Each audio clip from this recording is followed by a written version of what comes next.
Imagine knowing for sure that you can never be certain. Picture a world where every answer births a new question, and your mind can't help but chase them all night long. Drop a comment. Where are you drifting off to sleep tonight, and what time is it? Let's find comfort in our shared curiosity. Endless question. What if every answer you ever found simply opened the door to another why? Imagine whispering, "I know," and hearing the universe reply, "Then why?" A gentle echo that invites you to keep wondering long after your eyes should close. That quiet tug at your mind, the one that turns solutions into new puzzles, is the heartbeat of the endless question.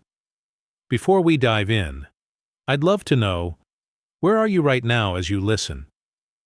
Drop your city or time zone in the comments. Let's share this journey together. We all know that moment.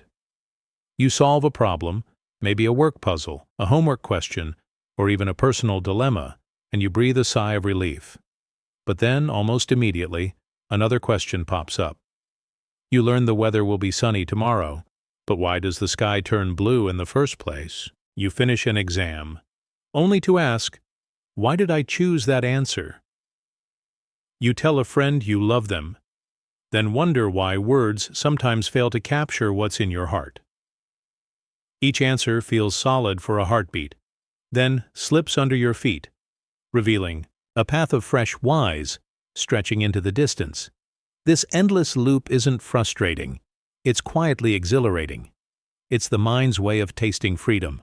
When you realize there is no final why, you also realize there is no final boundary to your curiosity. A baby's laughter, a falling leaf, the rhythm of your own breath. Any simple experience can become the seed of 1,000 questions. Why does laughter make us feel light?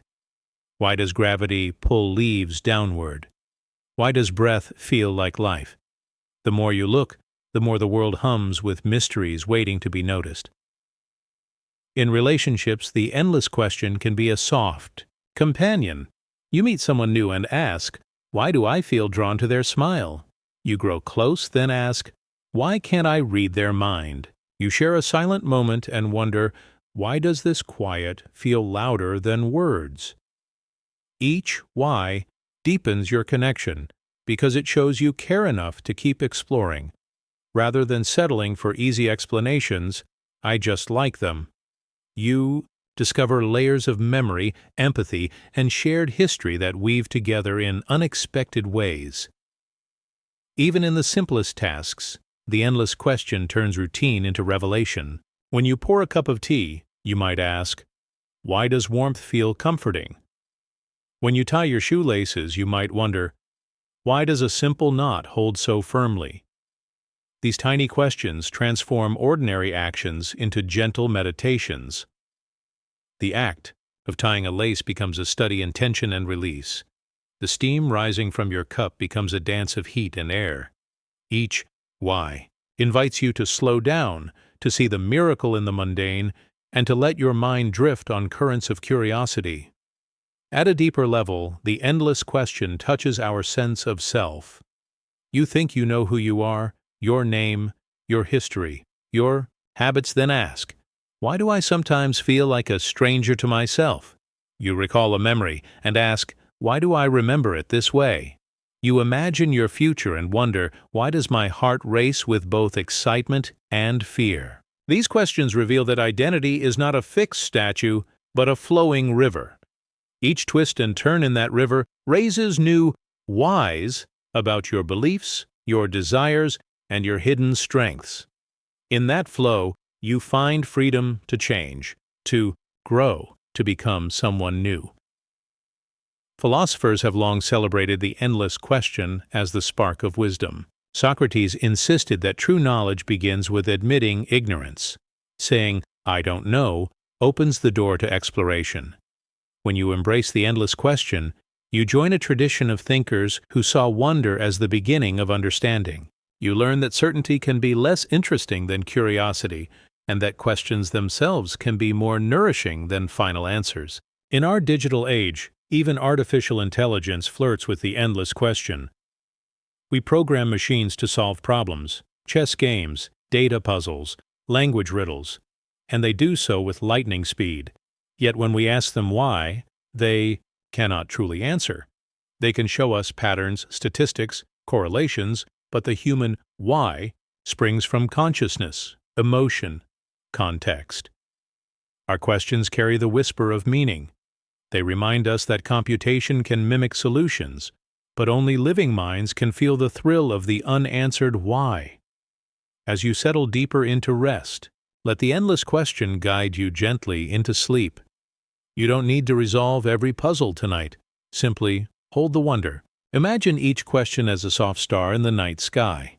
Countless points of light, each one inviting you to gaze upward without needing to touch.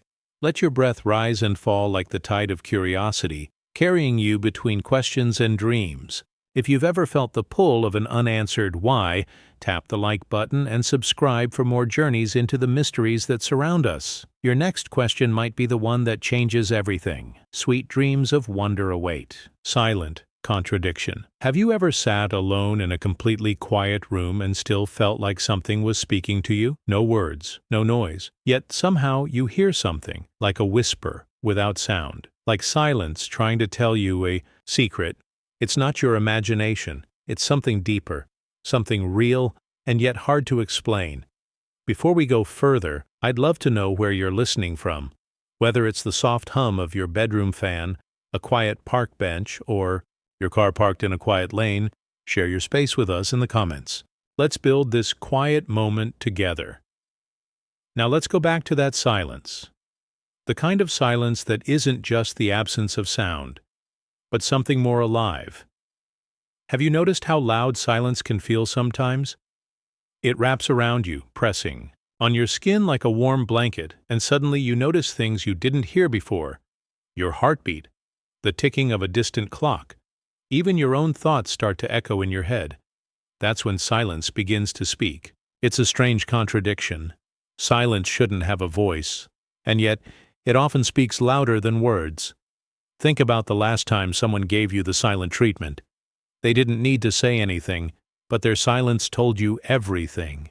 Maybe they were hurt, angry, or just lost in thought. That moment was not empty. It was full. Full of meaning, full of emotion, full of questions. The same thing happens during a deep conversation. You share something personal and there's a pause, a long pause. No one says a word. But in that space between the words, you feel heard. You feel understood. You feel connected. That silence in its stillness is saying, I'm here with you. It's soft yet powerful. Quiet but clear. This is the silent contradiction. That silence is not really silent. It's alive. Even nature knows this truth. Go for a walk on a snowy morning. There are no cars, no people, no birds singing. Just snow falling softly, like the world is holding its breath. But in that moment, the silence feels full. It makes you stop. It makes you feel something you can't quite explain. Or think about sitting in a dark movie theater right before the film starts. Total silence. But in that hush, your excitement is louder than anything. Your thoughts are racing. Your senses are awake. This contradiction shows up in everyday life too. You're in class, and the teacher pauses just before revealing the answer. That pause feels heavier than the whole lecture. Or you're watching a sports game, and the crowd falls silent as the player takes the final shot. That quiet moment holds all the tension, all the hope. Silence doesn't mean nothing. Sometimes it means everything. Even in relationships, silence can be a language. You sit next to someone you love, and you don't need to speak. The silence between you says more than words ever could. It says, I'm comfortable here. I feel safe. Or sometimes, I don't know what to say, but I'm staying anyway. These moments are precious. They show that connection doesn't always need sound. It needs presence. But this paradox also challenges us. When things get quiet, the mind starts talking louder. That's why silence can feel scary too. It brings your thoughts into focus. It makes you hear the parts of yourself you usually drown out with noise, worries, memories, hopes, fears. Silence turns the volume up on your inner world. It asks questions you might not be ready to answer. And in that way, silence becomes a mirror. It reflects not just what's around you, but what's inside you. Some people say that silence is golden, others say it's unbearable. Both can be true. It depends on what the silence is holding. For some, silence means peace. For others, it means loneliness. But maybe it's not the silence itself, it's how we listen to it. When we stop trying to fill every moment with sound, we start hearing things we didn't notice before. We hear ourselves. We hear others more clearly. We hear the world as it really is, without filters, without noise. This paradox stretches even into how we use language. Think about pauses in music.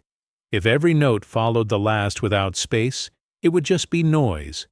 It's the gaps between the notes that make music feel human. The rests, the silence, the rhythm, they shape the feeling. Without silence, music wouldn't breathe. It wouldn't move us. The same goes for storytelling. A good storyteller knows when to pause. That moment of silence builds suspense. It makes you lean in. It lets your imagination fill the space. Sometimes the most powerful part of a story is not what's said, but what's left unsaid. Even in technology, we see this contradiction. AI can generate words, write scripts, and solve problems, but it doesn't understand silence. It doesn't feel the weight of a pause or the emotion of an unspoken word. That's still something deeply human. Our silence carries emotion, thought, memory. It's full of life. That's something machines don't understand. Not yet. Maybe not ever. And then there's the deeper side. Silence shows up in mental health too. People don't always say when they're struggling. They go quiet. They withdraw. They smile and stay silent, even when they're hurting inside. That silence speaks volumes, if we're listening. Sometimes, the best thing we can offer someone is not advice, not talk, but quiet understanding. Just being there. No pressure to speak, just presence. That's when silence becomes comfort. So the next time you find yourself in silence, don't rush to fill it. Let it sit. Let it say what it wants to say. There's wisdom in that space. There's beauty. There's truth. If you've ever felt the strange power of a quiet moment, where no one said anything, but everything was understood, leave a like. If silence ever helped you hear something more clearly, share your story in the comments. And if you're enjoying these peaceful, deep thoughts, consider subscribing. There are more paradoxes, more gentle mysteries, waiting just ahead. Tonight, as the world gets quiet around you, listen not just with your ears, but with your mind, your heart, your memory. You may find that silence is not empty. It's full of questions, full of answers, full of meaning that has no sound, but speaks louder than anything else. And with that, let the silence take over. Let it wrap around you like a soft blanket. Let it calm your thoughts. Let it whisper you into rest. Good night. Known unknown. Have you ever said to yourself, I don't know, but felt strangely confident about it? You're standing in front of a choice, or you're asked a deep question, and you respond, I'm not sure, and yet, somehow you are sure that you don't know. It's a strange kind of certainty, a knowing that you don't know. How can something feel both unclear and completely clear at the same time? Let's pause right here. I'd love to hear from you. When was the last time you were absolutely sure you didn't know something, yet that not knowing gave you peace or even strength?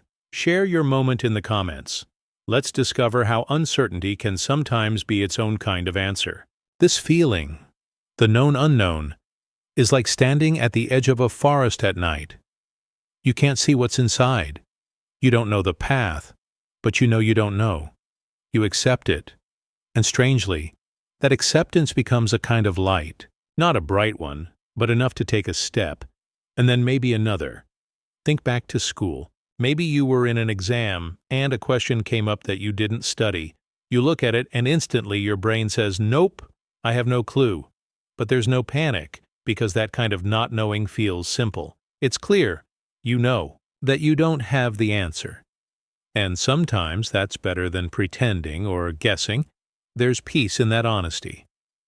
The same happens in conversations. Someone asks you a personal question, "Why do you feel this way?" Or, "What do you really want in life?" You pause. You search for words. But deep inside, a little voice says, "I don't know." And you say it out loud.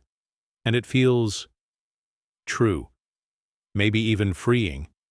Because sometimes saying, "I don't know," is more powerful than pretending to know. It shows you're open, it shows you're thinking, it shows you're human. This paradox of knowing what you don't know has deep roots in the way we think and live. We often believe that being unsure is a weakness, that not knowing something means failure. But what if it's the opposite? What if this kind of awareness is actually a strength? What if knowing what we don't know is the first real step to understanding? Take relationships, for example. You can love someone and still not fully understand them. You might not always know what they're feeling or what they're going through. But just knowing that you don't know can make you more patient, more kind, more curious. Instead of assuming, you ask. Instead of judging, you listen. That kind of uncertainty makes space for growth, for connection, for love. Or think about science. Every great discovery started with someone saying, "We don't know yet." The most brilliant minds were those who were deeply aware of what they didn't understand, and they didn't run from it.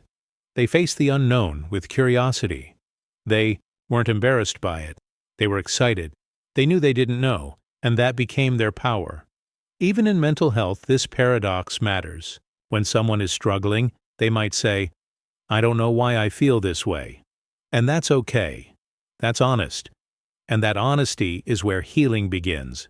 Just admitting the unknown, without fear, without shame, can bring relief. It's the first step to getting better. The known unknown becomes a gentle starting point. This paradox also lives in our language. We say things like, "I feel lost," or "I'm not sure what comes next." Those phrases aren't signs of failure. They're signs that you're paying attention, that you're alive in a world that's big and complicated, that you're thinking, feeling, learning. To know that you don't know is to stay awake in life, not asleep, not numb, but I'm awake. Even technology brushes up against this paradox.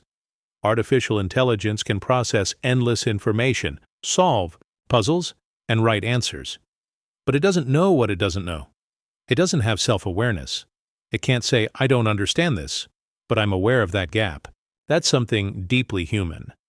That's a kind of wisdom that machines can't mimic. In daily life, this paradox shows up in the simplest ways. You check the weather. The forecast says, maybe rain, maybe not.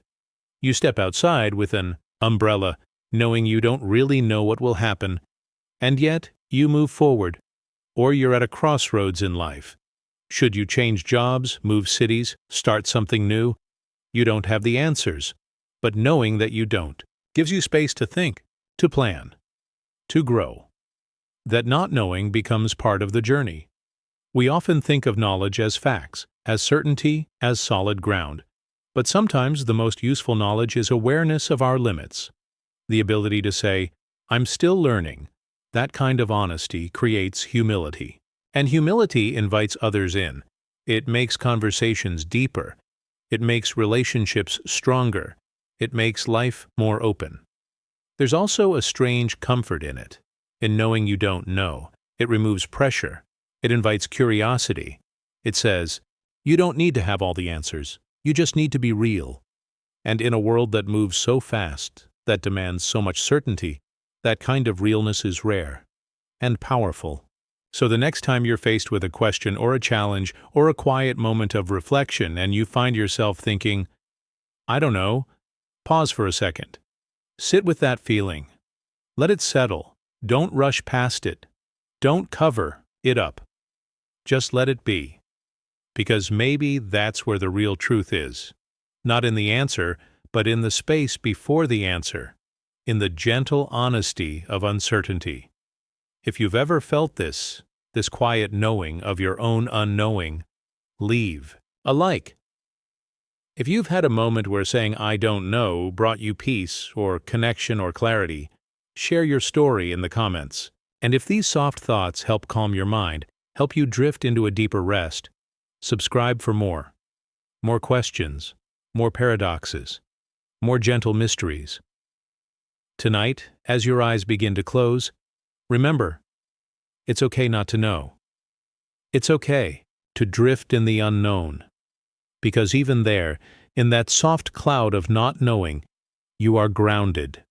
You are aware. You are alive. Good night. Present absence. Have you ever sat next to someone you care about but felt like they weren't really there? Their body is right beside you. Their hand might even be holding yours. But something is missing. It's like they've drifted somewhere far away, even while staying physically close. That strange feeling, the presence of absence, can be more powerful than being alone. Because when someone's gone, you understand they're not with you. But when they're here and still feel distant, it creates a silence that speaks louder than words. Let me ask you something gently. Have you ever felt this quiet kind of loneliness in a crowded room, or maybe sitting next to someone you love? If yes, you're not alone. Share your experience or even just a simple, "I get this," in the comments. It helps more than you think. It reminds others that these invisible moments are shared by many. Sometimes this paradox feels like watching rain fall behind a glass window. You see it, you know it's there, but you can't feel the water. You're protected and dry, yet somehow still wet on the inside. That's how present absence feels. There, but not. With you, yet somewhere else. Think of a family dinner where everyone is physically present, but eyes stay glued to phones. Words are spoken, but the connection feels empty. It's not a fight, not anger, just silence. A quiet space between people who used to feel close. That space is where presence turns into absence, where being with someone no longer feels like being together. Or maybe you've been in a relationship where the other person slowly drifts away, not in body, but in spirit. They still say good morning. They still ask how your day was. But something behind their words has changed. You can't explain it, but you feel it. You feel the gap growing wider each day, even though you still sleep in the same bed. That's the paradox. They're not gone, yet their absence fills the room like a shadow you can't touch. And this feeling isn't just about relationships. It happens in friendships, too. A friend you used to laugh with suddenly feels like a stranger. You meet. You talk. But the warmth is missing. The spark is gone. You try to bring it back, but it slips through your fingers like smoke. And in that moment, you realize the hardest truth. Someone can still be part of your life, but no longer truly in it. We sometimes experience this with ourselves. You go through your day, do all the tasks, say all the right things, but inside, you feel missing. You look in the mirror and don't recognize the reflection. You're present in the world, but absent from your own spirit. That internal disconnection, being there but not feeling there, is a quieter kind of sadness. One you can't always name. This paradox touches deep parts of the mind. Our brains are wired to notice when something feels off, even if it's invisible. That's why these moments stay with us. They confuse the heart. Because how do you hold someone who's already let go? How do you reach someone who's still beside you? In mental health, this is often where the quiet suffering lives. Someone may look okay on the outside, smiling, showing up, going to work. But inside they feel hollow. They're showing up physically, but mentally checked out. And the people around them might not even notice. Or they might notice, but not know how to help. Because how do you talk about something that's not exactly there, yet somehow fills the room? Even in belief systems, this paradox exists. You might go to a place of worship, sing the songs, say the words, follow the rituals, but feel spiritually distant. The presence is there, the routine is there, but the connection feels lost. That absence, surrounded by so much form, creates a deep inner tension, a sense of asking, why can't I feel what I used to feel? And that question lingers, even when everything else stays the same. Technology adds another layer. You can be on a video call, hearing someone's voice, seeing their face, but still feel far away. Because presence isn't just sound and image. It's attention, it's an emotion, it's care, and when that invisible thread is missing, even the closest connection feels strangely distant. This paradox of present absence challenges our ideas of togetherness. We often think being near someone means we're close, but true closeness comes from feeling seen, felt, and understood. Without that, even the tightest hugs feel empty. Even shared time feels lonely. But this paradox also carries a lesson. It reminds us to check in, not just with others, but with ourselves. Am I really here at this moment? Am I listening or just hearing? Am I connecting or just occupying space? These small reflections can bring us back to presence. Not just physical but emotional and spiritual presence, and sometimes it teaches us to let go, to accept that some people will stay in our lives physically, but their deeper presence has already moved on. Holding on to that kind of ghost can weigh us down. It's okay to love someone and still release them, to mourn what once was, even while they're still around. So, if you've ever felt this paradox of someone being beside you, yet feeling miles away, know this: it's not just you. Many people carry this quiet sadness. It's one of the invisible ways we hurt, and also one of the quiet ways we grow, because awareness is the first step. And from that awareness comes the chance to reconnect, or to heal and move forward. If any of this touched your heart tonight, leave a like. If you've ever felt someone's absence more than their presence, tell us in the comments. Even just writing it out can be healing. And if this kind of deep, soft reflection helps you rest better, consider subscribing for more gentle thought journeys like this. As you close your eyes tonight, think of one moment where someone was there, but felt gone. Let the memory pass, like a slow cloud.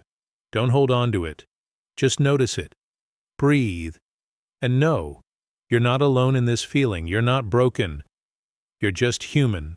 And that's enough. Sleep peacefully. Moving stillness. Have you ever watched something move so slowly that it almost seemed still? Like a single leaf floating on water, barely drifting, yet not staying in one place. You stare at it. Nothing changes. Yet somehow, everything is changing. This is the strange feeling of moving stillness. At first, it seemed quiet, almost peaceful. But if you sit with it long enough, you notice the motion underneath. You realize that even stillness can be full of movement. Have you ever felt that? Maybe while lying in bed after a long day, staring at the ceiling. The room is calm, nothing is happening, but your mind is still turning, gently, slowly, like the leaf on the water. You're not anxious. You're not restless. But you're also not still.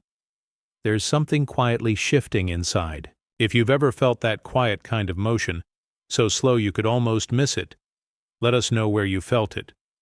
Your bedroom? A train ride? A park bench? Your experience might comfort someone else tonight.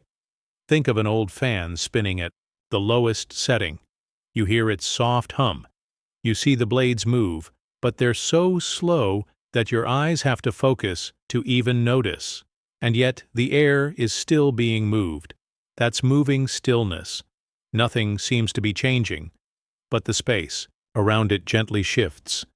In nature, you see this in the way clouds drift. You watch the sky and feel like nothing's different. But check back in a few minutes, and the whole view has changed. The clouds never rushed, but they never stopped either. In life, we often expect change to feel big, loud, immediate. But sometimes change whispers. It unfolds in silence. A tiny shift in thought. A new habit that builds slowly over months. A relationship that changes in mood before it changes in words. You might not even realize it's happening until you look back and think, I've come so far. Moving stillness happens inside us too? Think about meditation or deep rest. On the outside, you're still, eyes closed, breathing slowly. but inside something is gently rearranging. Thoughts soften. Stress melts. Your inner world begins to float, like that leaf on water. No big push, no effort, just a natural, slow drift into calm. You might also feel this when watching someone sleep. Their body is still, but their breath rises and falls, slow and steady. You know they're not frozen. Life is still moving through them. That's the kind of motion this paradox points to. The kind you don't have to chase.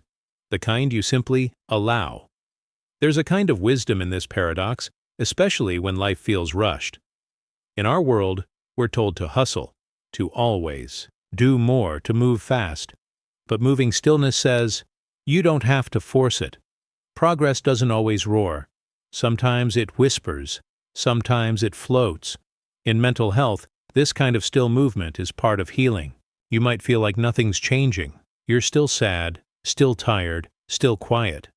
But over time, if you pay close attention, you notice small shifts. You start getting out of bed earlier. You answer messages. You smile, even if just a little. It's not loud. It's not fast. But it's real. And it's enough. This paradox also touches on belief. Some people experience faith not as a loud, shining moment, but as a slow, growing feeling.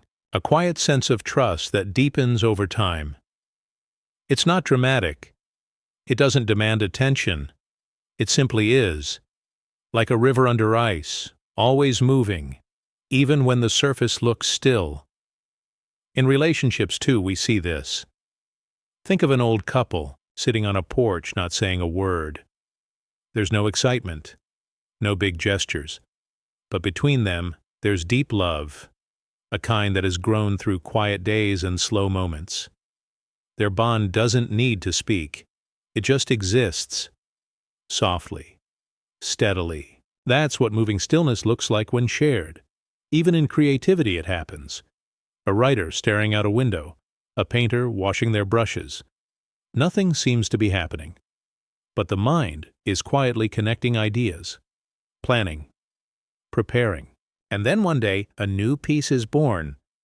Not from chaos, but from stillness that was moving all along.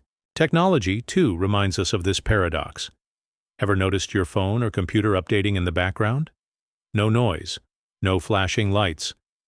But it's changing, adjusting, getting ready for something new. It's not frozen. It's working, quietly, just like our minds sometimes do. The beauty of moving stillness is that it gives us permission to slow down, to be gentle with ourselves, to understand that rest isn't a pause from life, it's a part of life.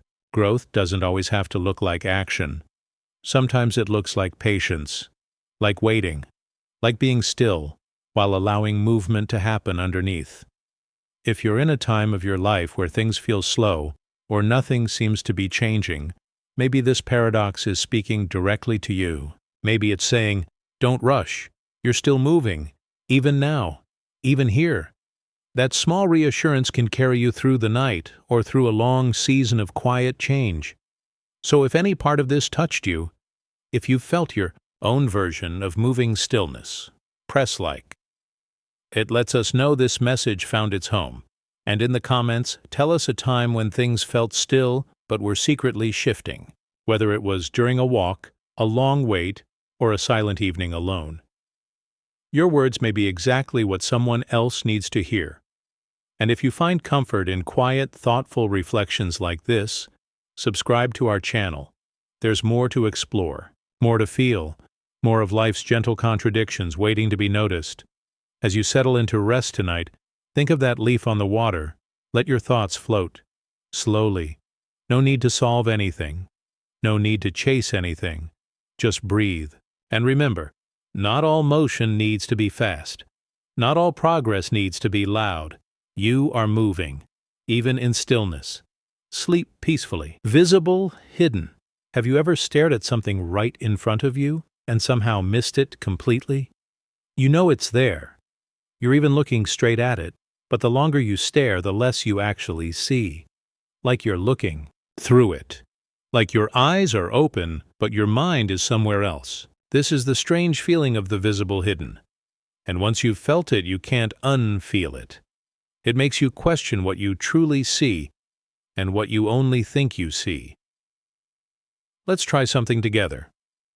Look around your room right now. Pick an object, maybe your mug, a picture frame, a doorknob, something ordinary. Now ask yourself, when was the last time you really noticed it? Its shape, its color, its weight?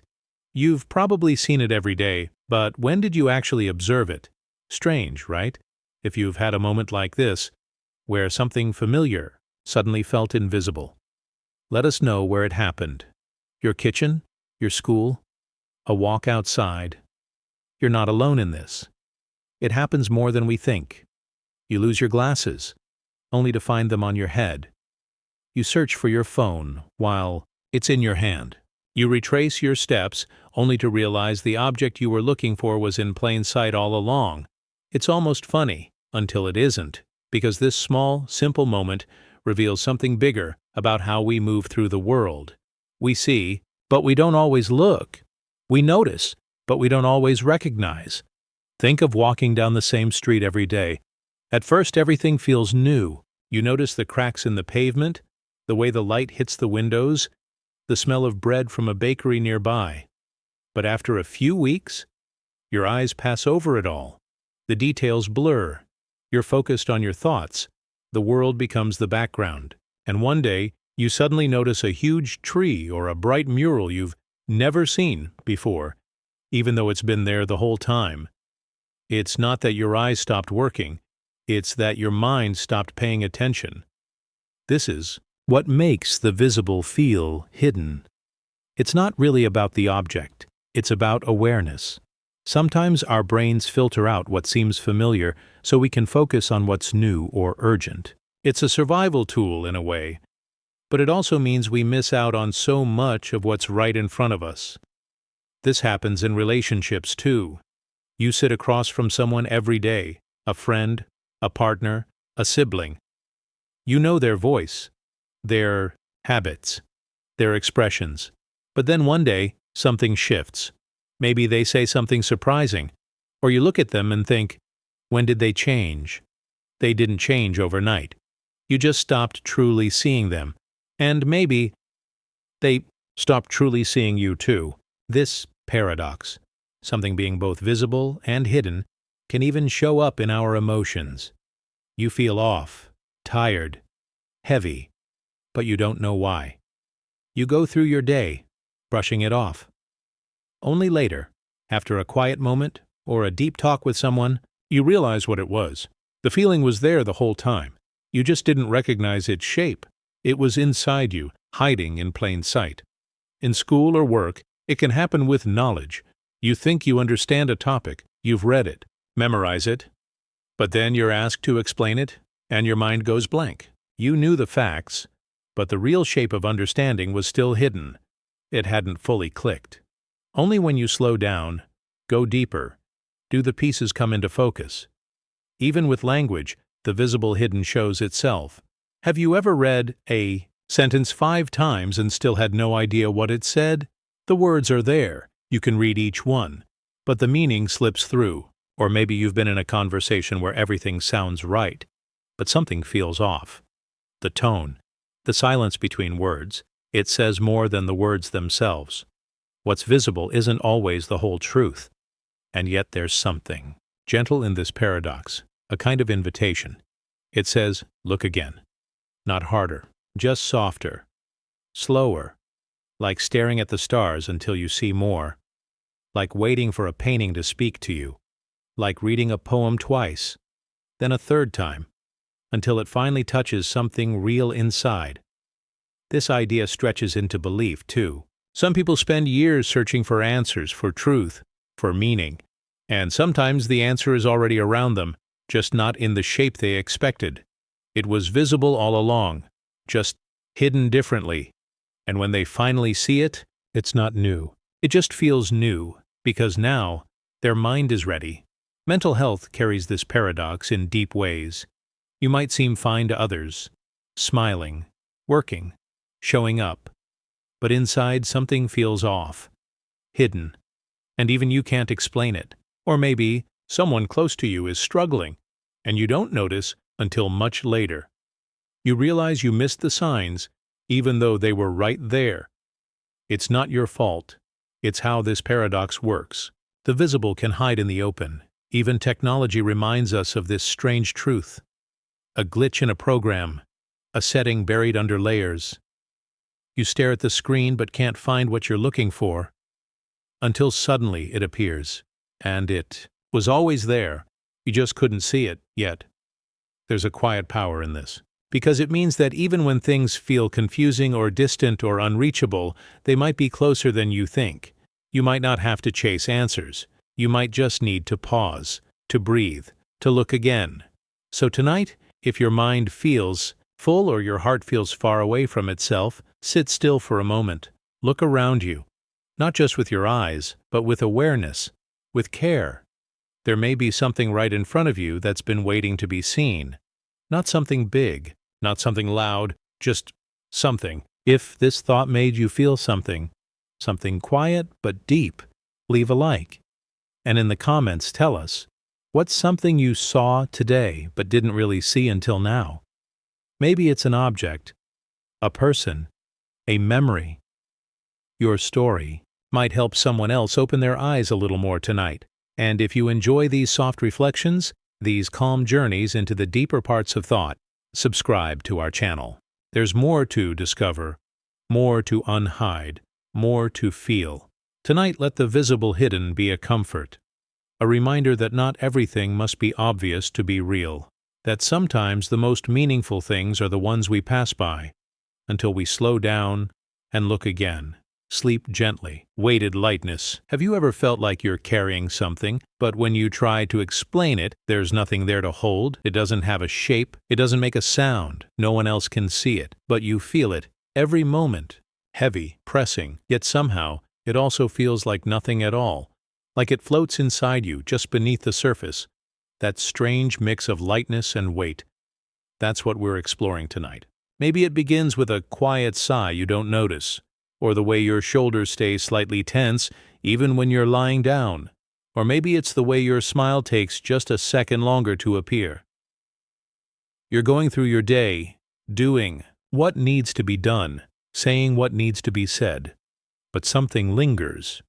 You can't point to it. You can't name it. But it's there. It's always there. Let me ask you something simple. Where are you watching from? Maybe it's your room, a cozy bed, a long train ride, a quiet moment before sleep. Wherever you are, if you've ever felt this strange feeling, the sense of carrying something invisible, share your place in the comments. You're not alone in this. Many of us are quietly holding the same invisible weight. We all carry things that aren't easy to see. Memories, worries, expectations. A kind of emotional luggage we didn't mean to pack but somehow ended up with. Maybe someone said something years ago that never really left you. Maybe there's a decision you keep putting off, or a fear that follows you even in peaceful moments. These things don't make noise, but they press against the way you breathe. They shape the way you think, even when you're smiling. Think about a time you had to keep it together. You smiled through the day, helped someone else, finish your tasks. No one noticed anything was off, but inside, you were tired, not physically, not completely, just somewhere deeper. That's the weighted lightness. You're still walking, still laughing, still moving, but part of you is doing it with something tied to your heart, a knot no one can see. It's strange how you can feel so full of something and yet feel empty at the same time, like standing in a crowded room and feeling completely alone, or sitting quietly in your own home, surrounded by familiar things, and still feeling unsettled. That feeling isn't always sadness.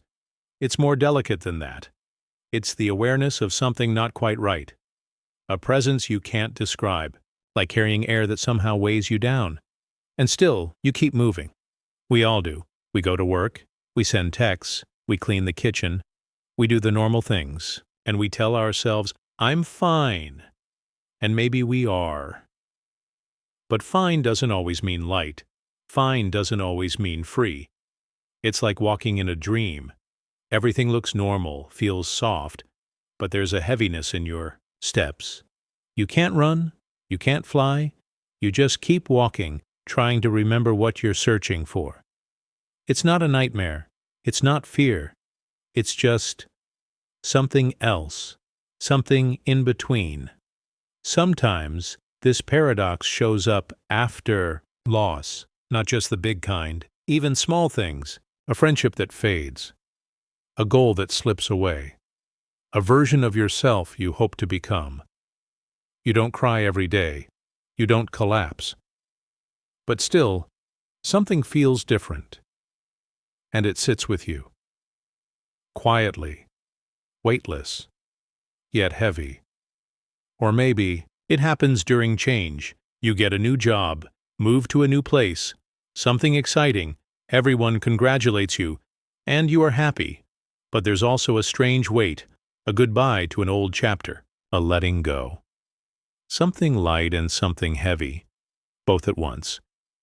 Even joy can carry this paradox. Think about the moment you achieve something you've worked hard for. The applause fades, the day ends, and suddenly there's an odd stillness. A quiet feeling you didn't expect, not sadness, no regret, just a space, a weight that came with the light. Our minds are complicated. So are our emotions. We don't always fit into clear boxes. Sometimes we feel two things at once. Sometimes we carry something we don't understand for weeks, months, even years.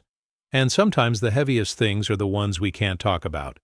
Not because they're secret, but because we don't have the words. This is where the paradox becomes beautiful. Because it means we are deep. We are layered.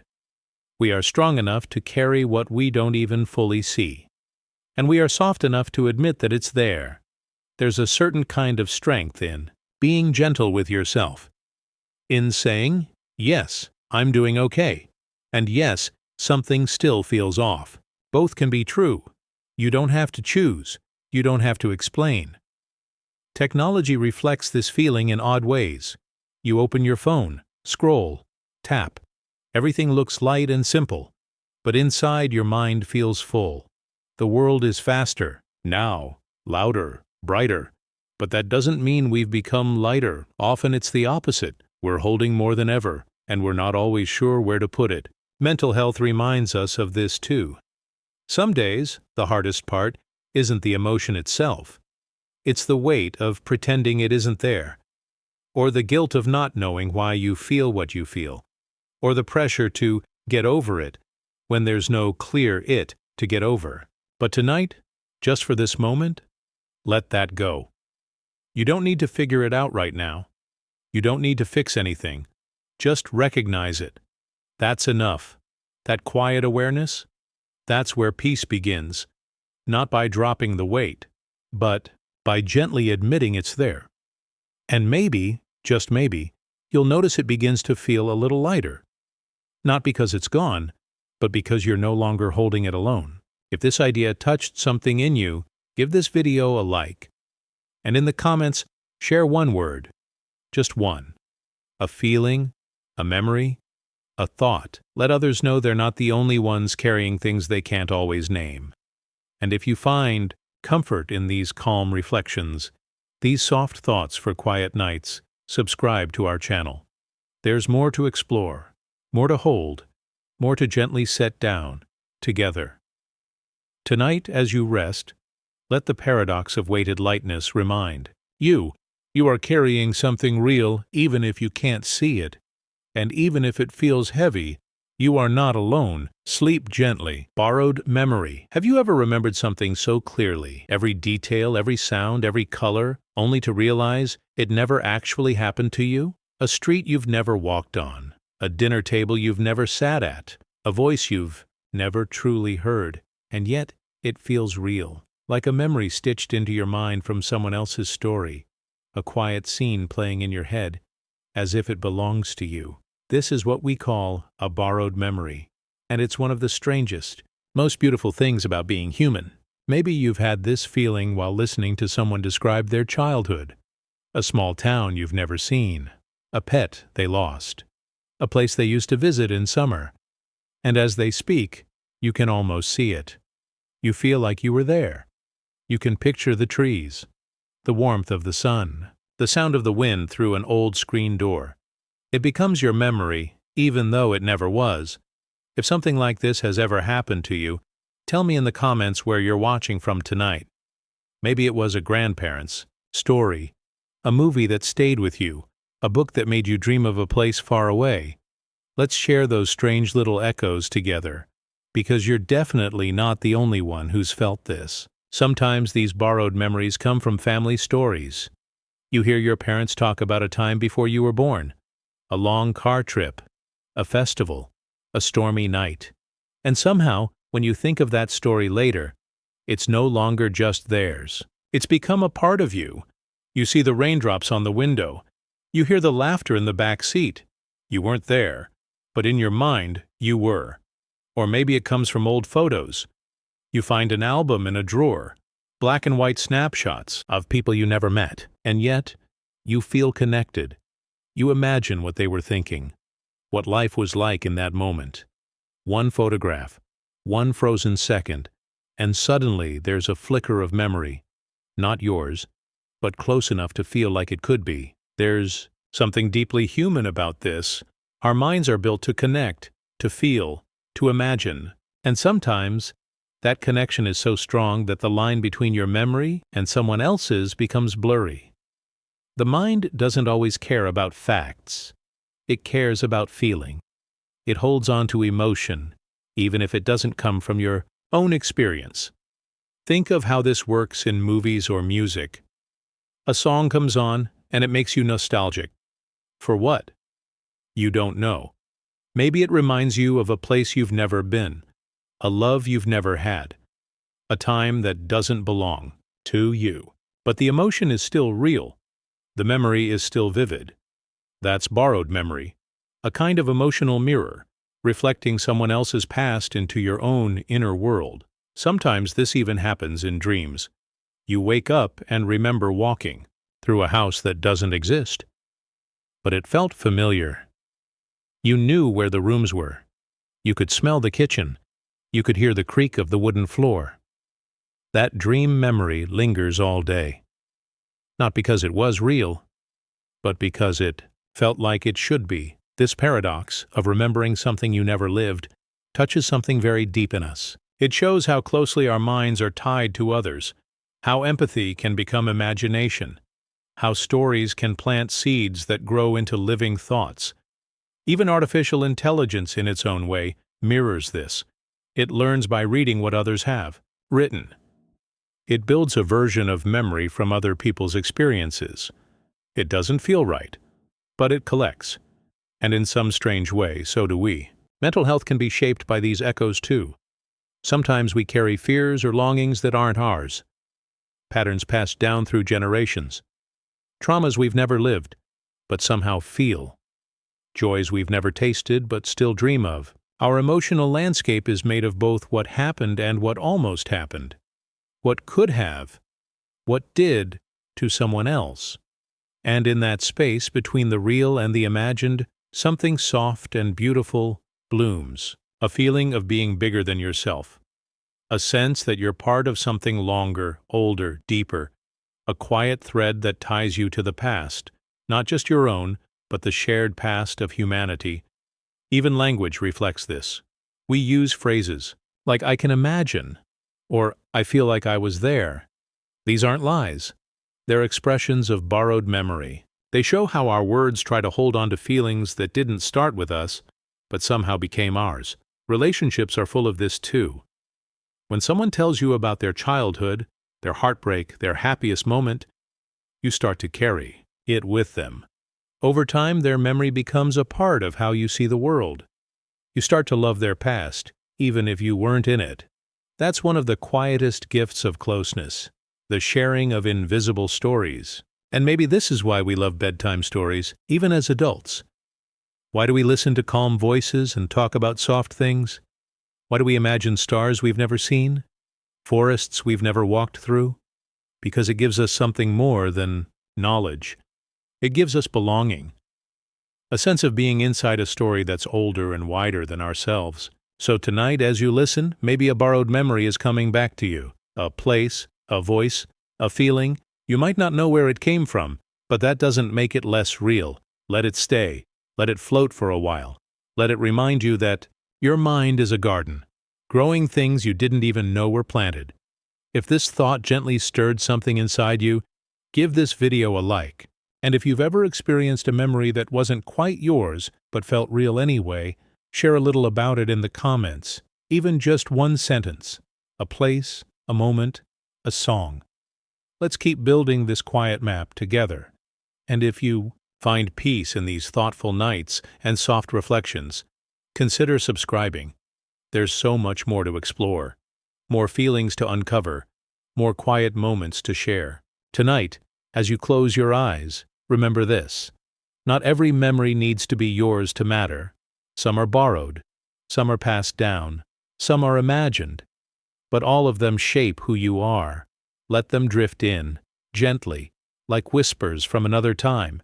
Sleep softly. True falsehood. Imagine someone walks up to you and says, "I am lying." Just that. Nothing more. You pause. You smile. And suddenly your mind starts spinning. If they're lying, then what they said must be false. But if it's false that they're lying, then they must be telling the truth. But if they're telling the truth, then they really are lying. And round you go. It's a simple sentence, but somehow it's both true and false at the same time. How can something so short twist the mind so deeply? Has a statement like this ever made you stop and laugh? Not because it's funny, but because it makes no sense, and yet makes perfect sense? If you've ever been caught in a little brain loop like this, share where you're watching from tonight. Maybe it happened during a debate, maybe in class, maybe in your own thoughts late at night. Let's talk about those little mind puzzles that feel like they open up secret doors inside our heads. This is what we call a paradox, a statement that breaks logic, even though it sounds simple. And this particular one, often known as the liar's paradox, is one of the oldest. It's been around since ancient Greece, the kind of idea that's so small you could write it on a sticky note, but so deep it could keep philosophers awake all night. Let's look at it slowly. When someone says, "I am lying," your first thought is to figure out if it's true. But to do that, you need to know if the person is telling the truth. If they are telling the truth, then they're admitting they're lying, which would mean the statement is false. But if the statement is false, then they're not lying, so they must be telling the truth. You see? It goes in a loop. Truth depends on falsehood, and falsehood depends on truth. It's like a seesaw that never finds balance. One side goes up and the other follows because they're connected in a way that cancels themselves out. That's the magic and mystery of paradoxes. They aren't just logic puzzles, they're reflections of something deeper in how we think, speak, and even believe. Think about moments in daily life where you've said things like, "Nothing is certain." That sounds reasonable, until you realize that the statement itself is a certainty. Or when someone says, "There are no rules." But isn't that sentence a kind of rule? These aren't just clever tricks. They reveal something about how we use language, and how sometimes our words stretch beyond what they can hold. In school, you might remember facing multiple choice questions where two answers seem right, or none at all. That tiny flicker of doubt, that mental tug-of-war, is a small version of what a true falsehood feels like. You're caught between two things that should cancel each other out, but instead keep bouncing back and forth. This also shows up in relationships. Have you ever heard someone say, "I'm not mad," while clearly being upset? Or, "I don't care," when every part of their body says they do? These are emotional paradoxes. They're not lies exactly, but they live in the space between truth and falsehood. We feel them more than we understand them. Even the world around us carries these contradictions. Think of weather that's both sunny and cold, a friend who feels near but far, a decision that feels right and wrong at the same time. These moments don't fit neatly into categories. They live in the gray, and that gray area is where many of our most human experiences take place. The idea of true falsehoods also reaches into belief. Some people believe that doubt makes faith stronger, that questioning something is part of truly understanding it. But isn't belief supposed to be certain? Isn't doubt the opposite? Maybe not. Maybe they're two threads that hold each other together. This touches mental health too. Sometimes someone might feel both okay and not okay at the same time. You might smile during the day and feel heavy at night, or feel strong and fragile at once. Those aren't contradictions. They're truths living beside each other. Just like the liar's paradox, they remind us that life isn't always either or. Sometimes it's both. Even artificial intelligence plays in this space. A computer might be programmed to detect truth, but how does it handle something that's true because it's false? These paradoxes expose the limits of logic, even machine logic. They show that human thought goes beyond simple yes or no answers. Our minds wander into loops, into stories, into feelings that logic alone can't explain. And what about language? Think of phrases like, "This sentence is false." That's not just a sentence. It's a mirror, reflecting back on itself. Language becomes a puzzle. It begins to fold in on itself, like an echo with no origin. That's the strange power of words. They can point at things we can't touch. They can build bridges between sense and nonsense. So why do we smile at these paradoxes? Maybe because they remind us that the world is full of mysteries we don't have to solve? Some things are beautiful because they twist our minds. They give us space to wonder, to slow down, to sit quietly in the middle of a question. Tonight, as you rest, maybe there's a sentence in your mind that doesn't quite make sense. Maybe it loops. Maybe it lingers. Don't rush to fix it. Let it float. Let it spin a little. Let it remind you that not everything needs to be understood to be felt. If this thought gently stirred your mind, or made you smile for a reason you can't quite name, give this video a like. And if you've ever run into a paradox, whether in a sentence, a moment, or a feeling, share it in the comments. Maybe it's something you heard once. Maybe it's something you said. Let's collect these little twists together. And if you enjoy these calm, thoughtful journeys through curious ideas, consider subscribing. There's more to explore, more loops to wander, more soft puzzles to sit with. As you drift off tonight, remember, some truths live inside falsehoods. Some questions don't need answers, and some sentences are worth repeating, not because they explain anything, but because they open something up. Sleep gently. Let your thoughts swirl. Let your mind smile. Hopeless hope. You wait by the phone, knowing it probably won't ring, but still, you wait. You hold on to a small piece of hope, not because it's likely, but because letting go feels worse. It's strange, isn't it? This kind of hope doesn't come from confidence. It comes from the quiet part of the heart that refuses to give up, even when everything else already has. That's hopeless hope, the kind that stands tall in a storm, even though it knows the sun may never return. Have you ever felt this? A hope that's so gentle, so uncertain, but so real? Maybe during a hard time, waiting for someone to change, or for a test result, or just for life to feel lighter. If you've ever held on to a hope like that, even for a moment, let us know where you're watching from tonight. You're not alone.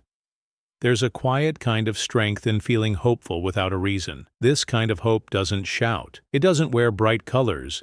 It doesn't promise you anything, but still, it sits quietly beside you. It's the voice that whispers, maybe, even when every sign says no. It's the feeling that keeps you going, not because things are okay, but because they might be someday.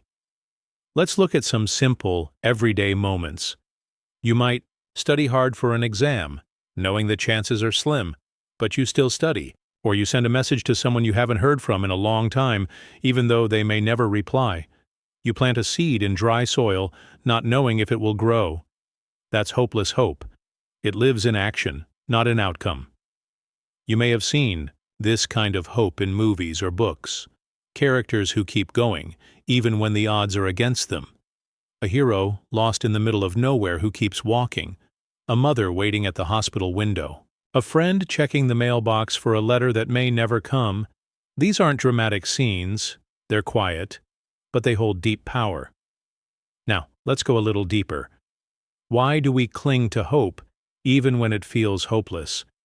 Maybe because it gives us something to hold, something that says you still care. Even if things don't change, the feeling of hope reminds us that we are still human, that we haven't gone numb. And sometimes, hopeless hope connects us to others. Maybe you've sat next to a friend going through something hard. You couldn't promise them anything. You didn't know if it would be okay. But you stayed. That staying, that presence, is a kind of hope too. It's saying, even if nothing gets better, I'm still here. Hopeless hope also shows up in mental health. When people feel lost, when darkness surrounds them, even the smallest flicker of hope, a kind word, a memory, a song, can be enough to hold on for another moment. Not because they know things will improve, but because something inside says, maybe. This kind of hope doesn't fight or argue, it doesn't demand answers. It just stays alive. And in staying alive, it gives us space to rest, to breathe, to carry on. In relationships, it's that feeling you get when someone has hurt you, but you still believe they might grow. Not because they've shown you change, but because something in you wants to believe people can change. Or maybe it's the way we believe in love after heartbreak. Not because we're sure, but because we want to keep believing in connection. Sometimes this hope is about the world. You look at all the problems, all the pain, and still you believe people can be kind. Those small actions matter. That one voice can make a difference. Not because it's likely, but because not hoping at all would feel like giving up on something sacred. And yes, this touches deeper themes too. Think about belief, faith. For many people, belief itself is an act of hope. You may not see what you believe in. You may not have proof, but you keep believing even when it feels uncertain, even when doubt is louder than faith. That's not a weakness. That's a quiet kind of courage. Even in science and technology we see this. Researchers spend years trying to solve problems they may never fix. Artists paint knowing they may never sell a piece. Dreamers build things that may never fly, but they still try. They still hope. That's how progress happens. Not through certainty, but through gentle, stubborn hope. This kind of hope isn't about success. It's about meaning. It's about continuing to care, even when caring feels hard. And in that, it becomes one of the most human things we do. It's okay if your hope feels small tonight. It's okay if it feels quiet. It doesn't have to be bright or big. Just by existing, it already matters. So if this feeling, this hopeless hope, has ever been part of your story, give this video a like. And in the comments, tell us, when have you hoped without knowing why? When have you held on, not because things were good, but because something in you refused to let go? And if you'd like to hear more calm reflections like this, more soft spaces for deep thoughts, feel free to subscribe. We're building a gentle community here, one that sees strength in softness and courage in quiet. As you settle into rest tonight, let your hopeless hope be enough. You don't have to know the outcome. You don't have to fix anything. Just by feeling, by caring, by holding on even a little, you're already showing the kind of strength that changes the world in small, beautiful ways. Sleep peacefully. You are not alone in your hope. Growing decay. You have probably stood by a melting ice cube on a hot day, watching it drip away, and felt a strange mix of loss and relief. What if I told you that every drop that falls carries the seed of something new? Imagine the same thing happening in your life, something you care about slowly fading. And in that very fading, something fresh and alive begins to grow. Have you ever felt that? Maybe you noticed a friendship drifting apart, only to find yourself drawn to someone new who understands you better. Or you watched an old dream slip away, and in its place sprouted a hope you never knew you had. Where are you when you feel loss turning into growth? Share in the comments below. Your story might spark a connection with someone else right now. Think about a rainy afternoon. The sky darkens, and the raindrops patter on the window. At first, you might feel stuck inside, frustrated that your plans are washed out. But look closer. Seeds in the garden soak up that rain. Flowers lift their heads. The air smells fresh. What seemed like decay, the soggy lawn, the canceled picnic, becomes the promise of green shoots and bright petals. In the same way, when a plan in your life falls through, it can feel like decay. But that breakdown waters new ideas, new paths you never expected. Picture exam results day. You open your grades and find you didn't do as well as you hoped. Your heart sinks. That moment feels like decay. Your confidence seeps away, and you question everything you studied.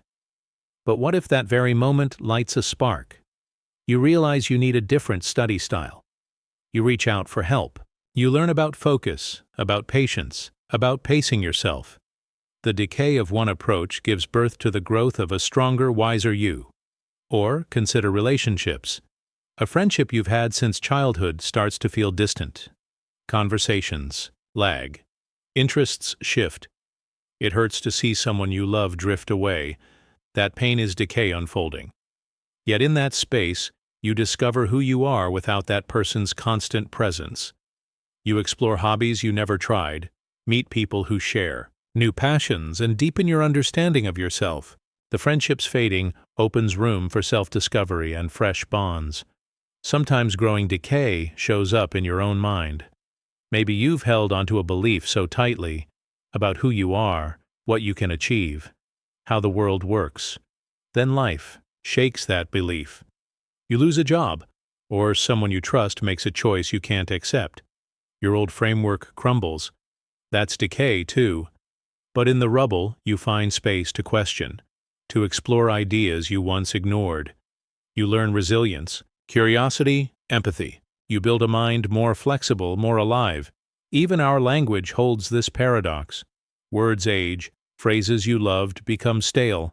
Slang that felt fresh last year sounds tired today.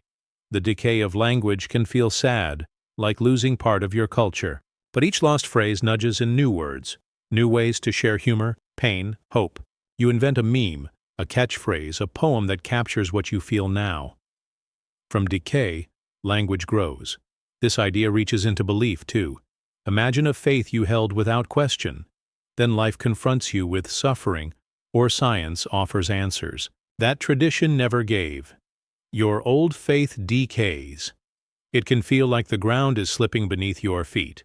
Yet that decay can open a door to a deeper, more personal spirituality, or to a worldview that blends mystery and reason. You grow into beliefs that feel earned, alive, and authentic. Mental health shows growing decay in powerful ways. You hit a low point, anxiety, depression, burnout. In that darkness, it feels like everything good is draining away. But reaching out for help, you learn tools to care for your mind. You meet therapists, friends, communities that lift you. You practice mindfulness, small routines, self-compassion. From the decay of old coping patterns, you grow resilience, empathy for others, and a stronger sense of hope. Even AI carries this paradox. Older algorithms fade away. Models that once amazed us now feel clumsy. We retire them. That decay fuels new research. Engineers learn from what failed. They build better models that understand language more deeply, that create art more fluently, that help doctors spot disease earlier. The decay of yesterday's tech seeds, tomorrow's breakthroughs. You might feel the weight of something fading in your life today. That's normal. Pause and breathe. Notice the space that opens. Ask yourself, what new seed can take root here? Maybe it's a hobby you always wanted to try. Maybe it's a conversation you've been avoiding. Maybe it's a fresh way of thinking about who you are. Take it slowly.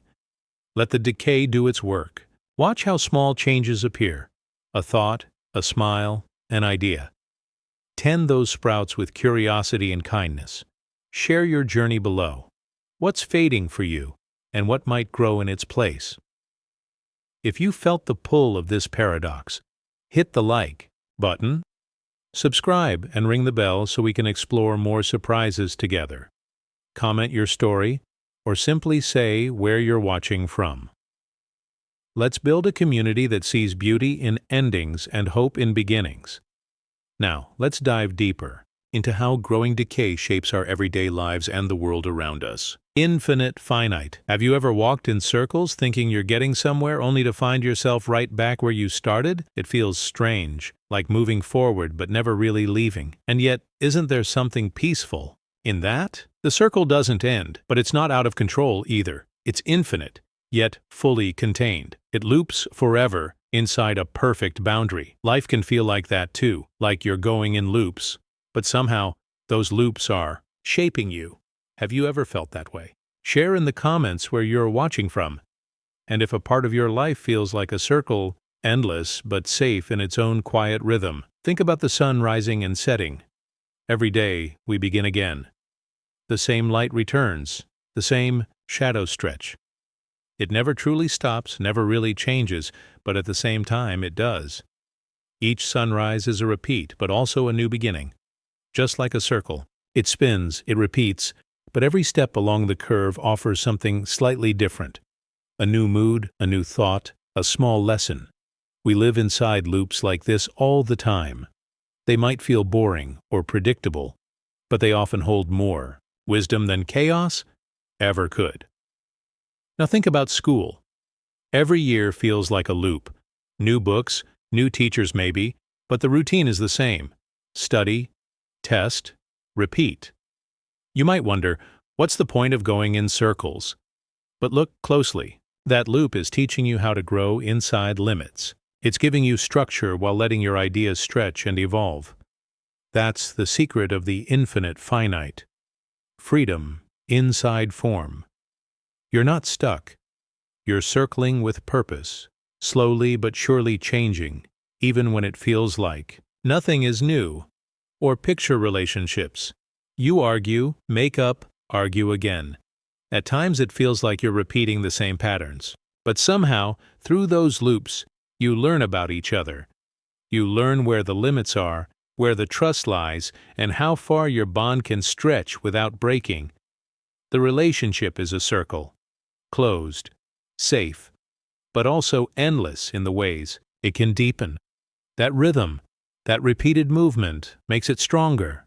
The circle gives the love its space to breathe and grow. Even your thoughts loop like this. You might wake up with the same worries every morning, the same what-ifs, and not good enough come back again and again. It can be exhausting, but what if that loop isn't a trap? What if it's a circle meant to be observed? Not escaped, not broken, just seen with kindness. Over time, with awareness, those thoughts start to change.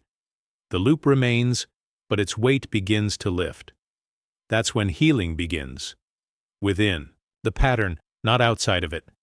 This strange mix of freedom and limit also shows up in belief. A person might follow the same prayer, the same ritual, day after day. From the outside, it can look like nothing new is happening. But inside that circle, something soft begins to grow. Trust, peace, meaning. You don't need a new path every day. Sometimes, walking the same path again and again brings a deeper connection than chasing something new ever could. Language does. This too. We use the same words every day. Hello, goodbye, how are you? These are circles of speech, words that come back again and again. But even in that repetition, there's space for feeling. The same word can hold joy, comfort, sadness. We say it again and again, and it never runs out of meaning. The circle doesn't limit us. It helps us hold something infinite inside something small. Look at mental health. Healing often feels like going in circles. You think you're getting better, then have a bad day. You feel stuck. But healing isn't a straight line. It's a loop, a gentle spiral. You come back to the same feelings, but each time with a little more strength, a little more understanding. That's how change works. It doesn't rush. It turns slowly within safe edges. That turning, that returning, it is growth. Even in the world of AI and technology, we see this. Programs run in loops. Systems update again and again. They don't leap forward in one big jump.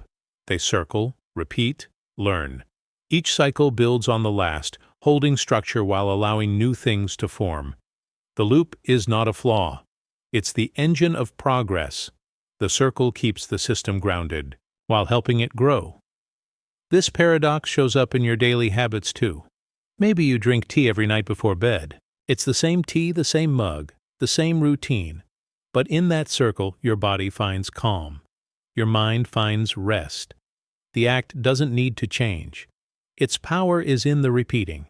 Just like the moon circles the earth and the earth spins around the sun, our routines become little orbits of peace. So what does this all mean for you? Maybe you feel stuck right now. Like life keeps handing you the same problems. Like nothing ever really changes. But maybe it's not about breaking free. Maybe it's about seeing the beauty in where you are. Finding freedom inside the loop, like dancing in a circle. You're not moving away, but you are moving, and you are alive. That's what the infinite finite teaches us. You can be held and still be free. You can return to the same place, but come back changed. A circle is not a trap, it's a container. A space where endless things can happen, where life can repeat and still grow, where love can deepen, where healing can spiral forward, and where you can begin again every time, with a little more light. If this idea touched something in you, give this video a like. Share in the comments. What part of your life feels like a circle right now? And where are you watching from? Subscribe for more gentle reflections like this. And let's keep exploring the quiet wisdom hidden in life's little loops. Now, breathe. You don't have to run. You don't have to break out. Just notice the circle. It's not holding you back, it's holding you together. Locked freedom. Have you ever stood in front of an open door, heart racing, but somehow still couldn't move? It's strange. There's nothing stopping you. No lock, no guard, just space, just air, just freedom. And yet, your feet feel heavy. Your thoughts start to swirl, and you stay exactly where you are. Isn't it wild how freedom itself can feel like a trap when you're not ready to walk into it? Has that ever happened to you? Maybe in school, work, or even love. If it has, share your moment in the comments, or just say where you're watching from. You're not alone. We all face invisible walls sometimes. Think about the last time you had a big decision to make. Maybe it was choosing a subject, a new job, or leaving something behind. You had all the options. No one was holding you back. Still, the choice sat there like a mountain. You knew what to do, but something inside whispered, "What if I'm wrong?" So you waited. You stayed.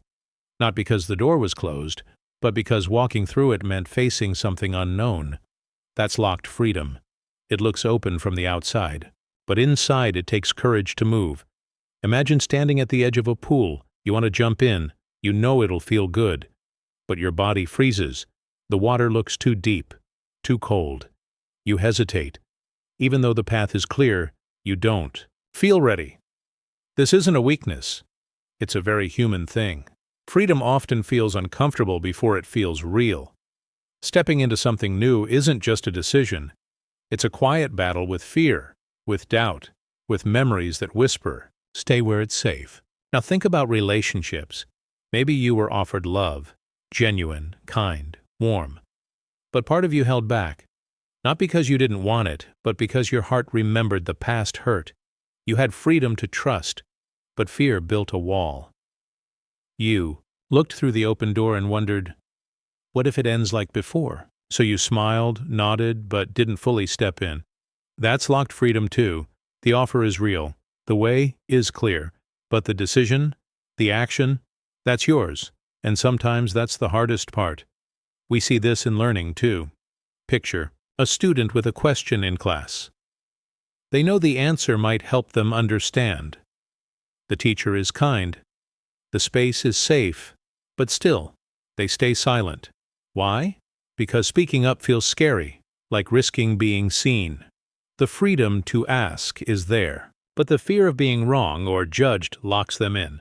Many of us grow up with this invisible pressure to stay small, stay quiet, stay inside, even when the door is wide open. This paradox shows up in our thoughts as well. Imagine a person struggling with old beliefs about themselves. I'm not good enough. I'll never change. Deep down, they know those beliefs don't have to be true. They see others growing, healing, taking steps. They have the same tools, the same chances. But their mind has grown comfortable in a small room. A room with no lock but strong walls built by years of self-doubt. Freedom waits right outside.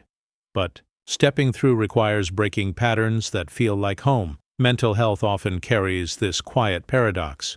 Someone might be offered help, therapy, support, time. They're allowed to rest, to recover, to feel, but still, they stay stuck. Not because they want to, but because pain, even when heavy, can feel familiar. Healing takes trust. It asks you to leave old ways of coping behind. That door stands open, but the step out feels like letting go of the only thing you've known. It takes time to realize you can walk through without losing yourself. Belief systems can hold this shape too. Maybe someone starts questioning ideas they were raised with. They feel freedom calling, a different way of thinking. But stepping into that freedom means possibly upsetting family, traditions, their sense of belonging. So they stay at the edge of the door, not because they don't believe, but because belief is woven into identity. And when identity feels like it might fall apart, even freedom feels frightening. Even in technology, the idea appears. Think of a person who learns how to use a new app or tool that could make life easier. It's there, ready, but they avoid it. They say, "I'm not good with tech," or "I'll never figure this out." The help is right there. The device is charged. The door is open. But a story in their mind says, "Don't go through." So they wait. Not because they have to, but because old stories sometimes feel safer than new steps. This paradox even visits us in quiet daily moments. You might have a free afternoon, nothing to do. You could rest, play, create. But instead you scroll, you pace, you overthink. Why? Because sometimes having no limits feels more overwhelming than having rules. Structure feels like safety, and full freedom, where anything is possible, can leave us feeling lost. The door to peace is wide open, but walking through it means choosing, not drifting. So what's the lesson here? Maybe it's this: the door won't push you. The world can offer chances, change, love, and learning, but only you can walk forward. And that's not something to fear. It's something to honor, because when you do take that step, the freedom becomes real. The room grows brighter. The fear quiets down. You don't need to run. You just need to move, one slow, kind step at a time. If you're standing at a doorway today wondering whether to step through, know that many of us are right there with you. You're not behind. You're not broken. You're just human. Take your time. Breathe. Look through the open door and ask, "What's waiting for me there?" And when you're ready, trust that your feet will know the way. If this message speaks to you, like this video so others can find it too. Subscribe if you want to keep walking these paths together. And in the comments, let us know, what door are you standing in front of? What's one step you'd like to take? Even if it's small, you're not locked in. You never were. The door has always been open. Deep surface. Have you ever looked at a still lake and felt like it was hiding something? The surface is calm, smooth, almost like glass, but something about it feels mysterious. Like beneath that quiet shine, there's a whole other world you'll never truly reach. You toss a pebble in, and the ripples move gently across the water. But the deep stays silent. Have you felt that before? Maybe not just with water, but with people, moments, or even your own thoughts. If you have, share where you're watching from and what in your life feels calm on the outside but deep on the inside. We all carry quiet depths. Life often looks simple from the surface. We see someone smiling, walking, laughing, and we think they must be okay, but we don't always see the full story. Just like the lake, most of what's real is hidden below. You can't always see pain in someone's face. You won't always hear the truth in their words. But it's there. We skim the surface in our daily lives, but now and then we catch a glimpse of something deeper, an emotion, a memory, a dream. It passes quickly and then it's gone, but it stays with us quietly. Think about exams. You might see someone who scores well every time, calm, focused, sharp. But you don't see the pressure they carry, the late nights, the fear of failing. From the outside, they're doing great. On the inside, it's a storm. Or imagine someone who always seems confident. They speak clearly. They laugh easily. But beneath that surface might be a deep worry. Am I enough? Will they like me?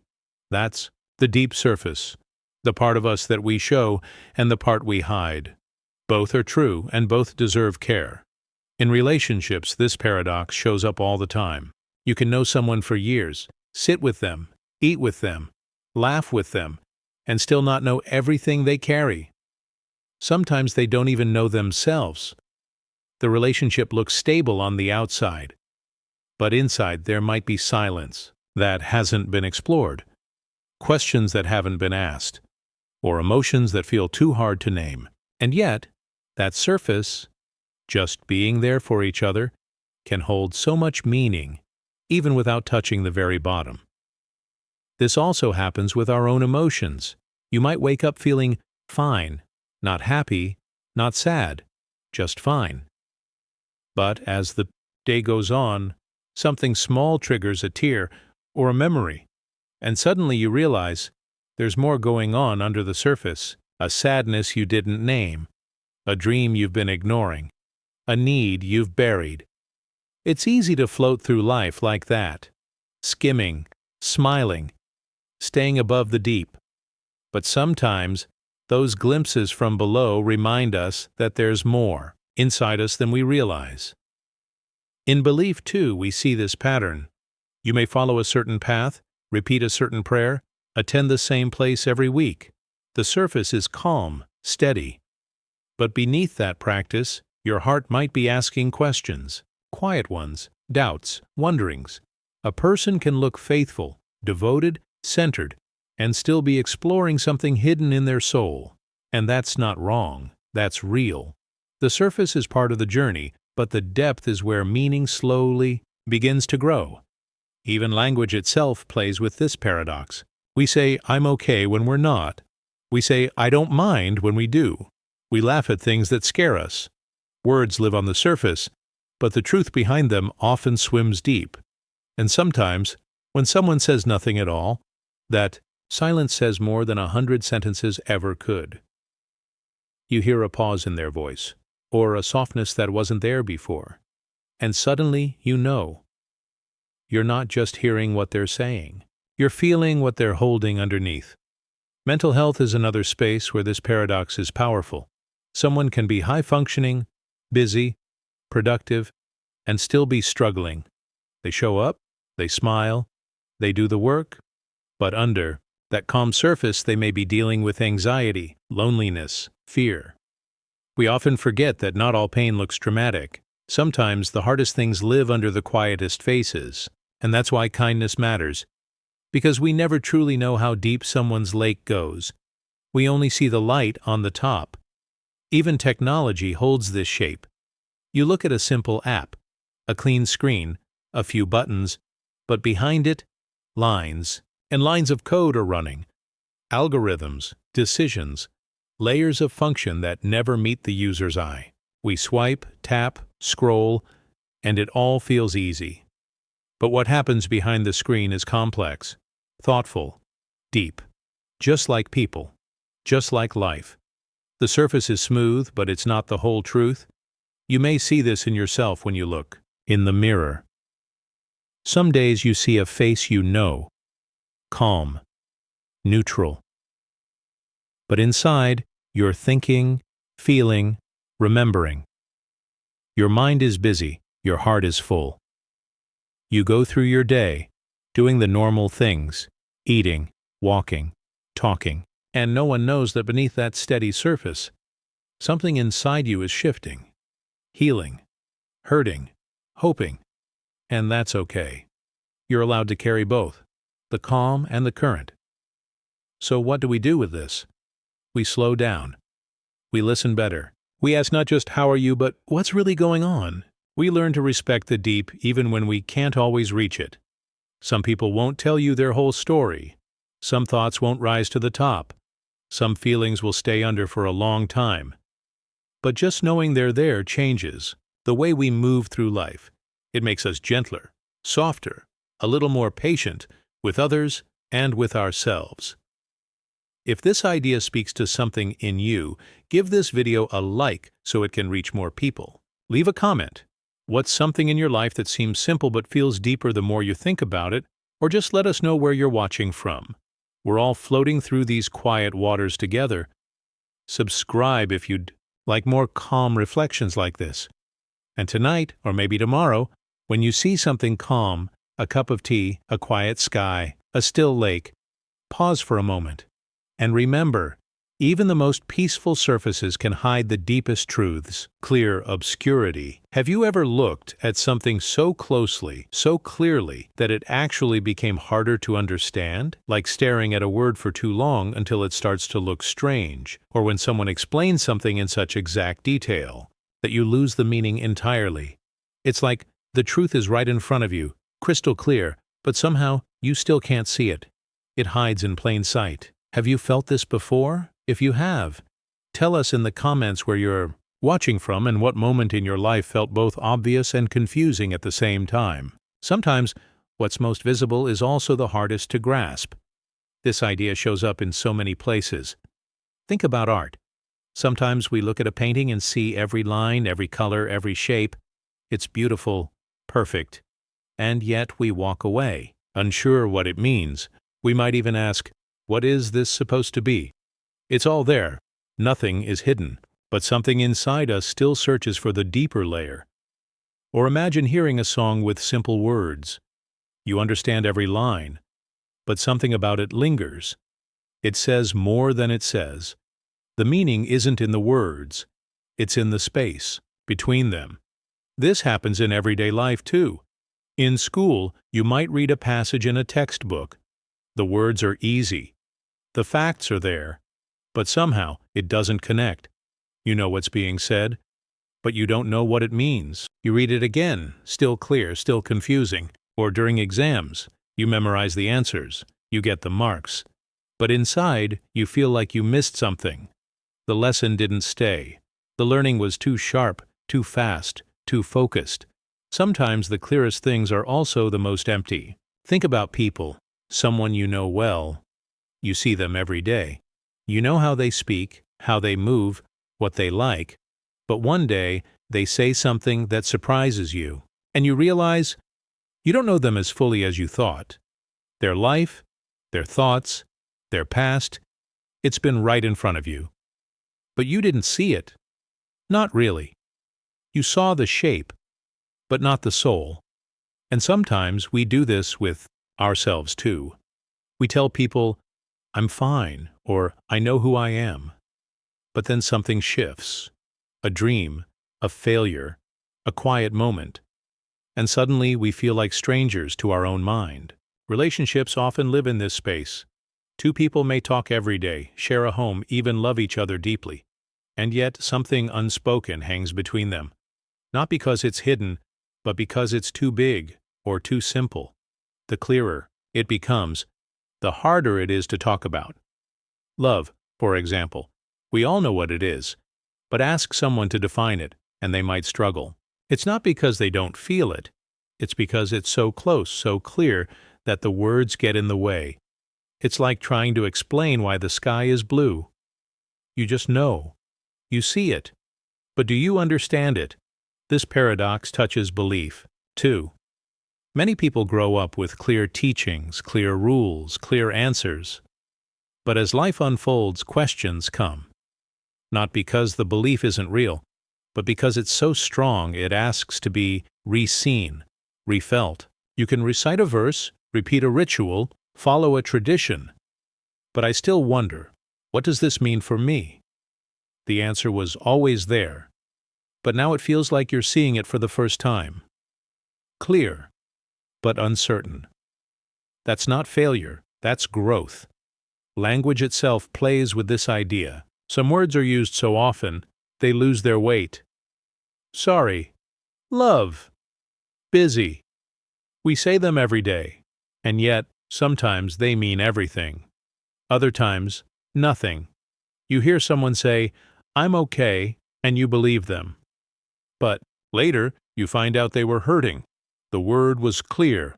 The truth was hidden. This is how language can blur. It's a tool, but not always a window. Sometimes silence speaks more than speech ever could.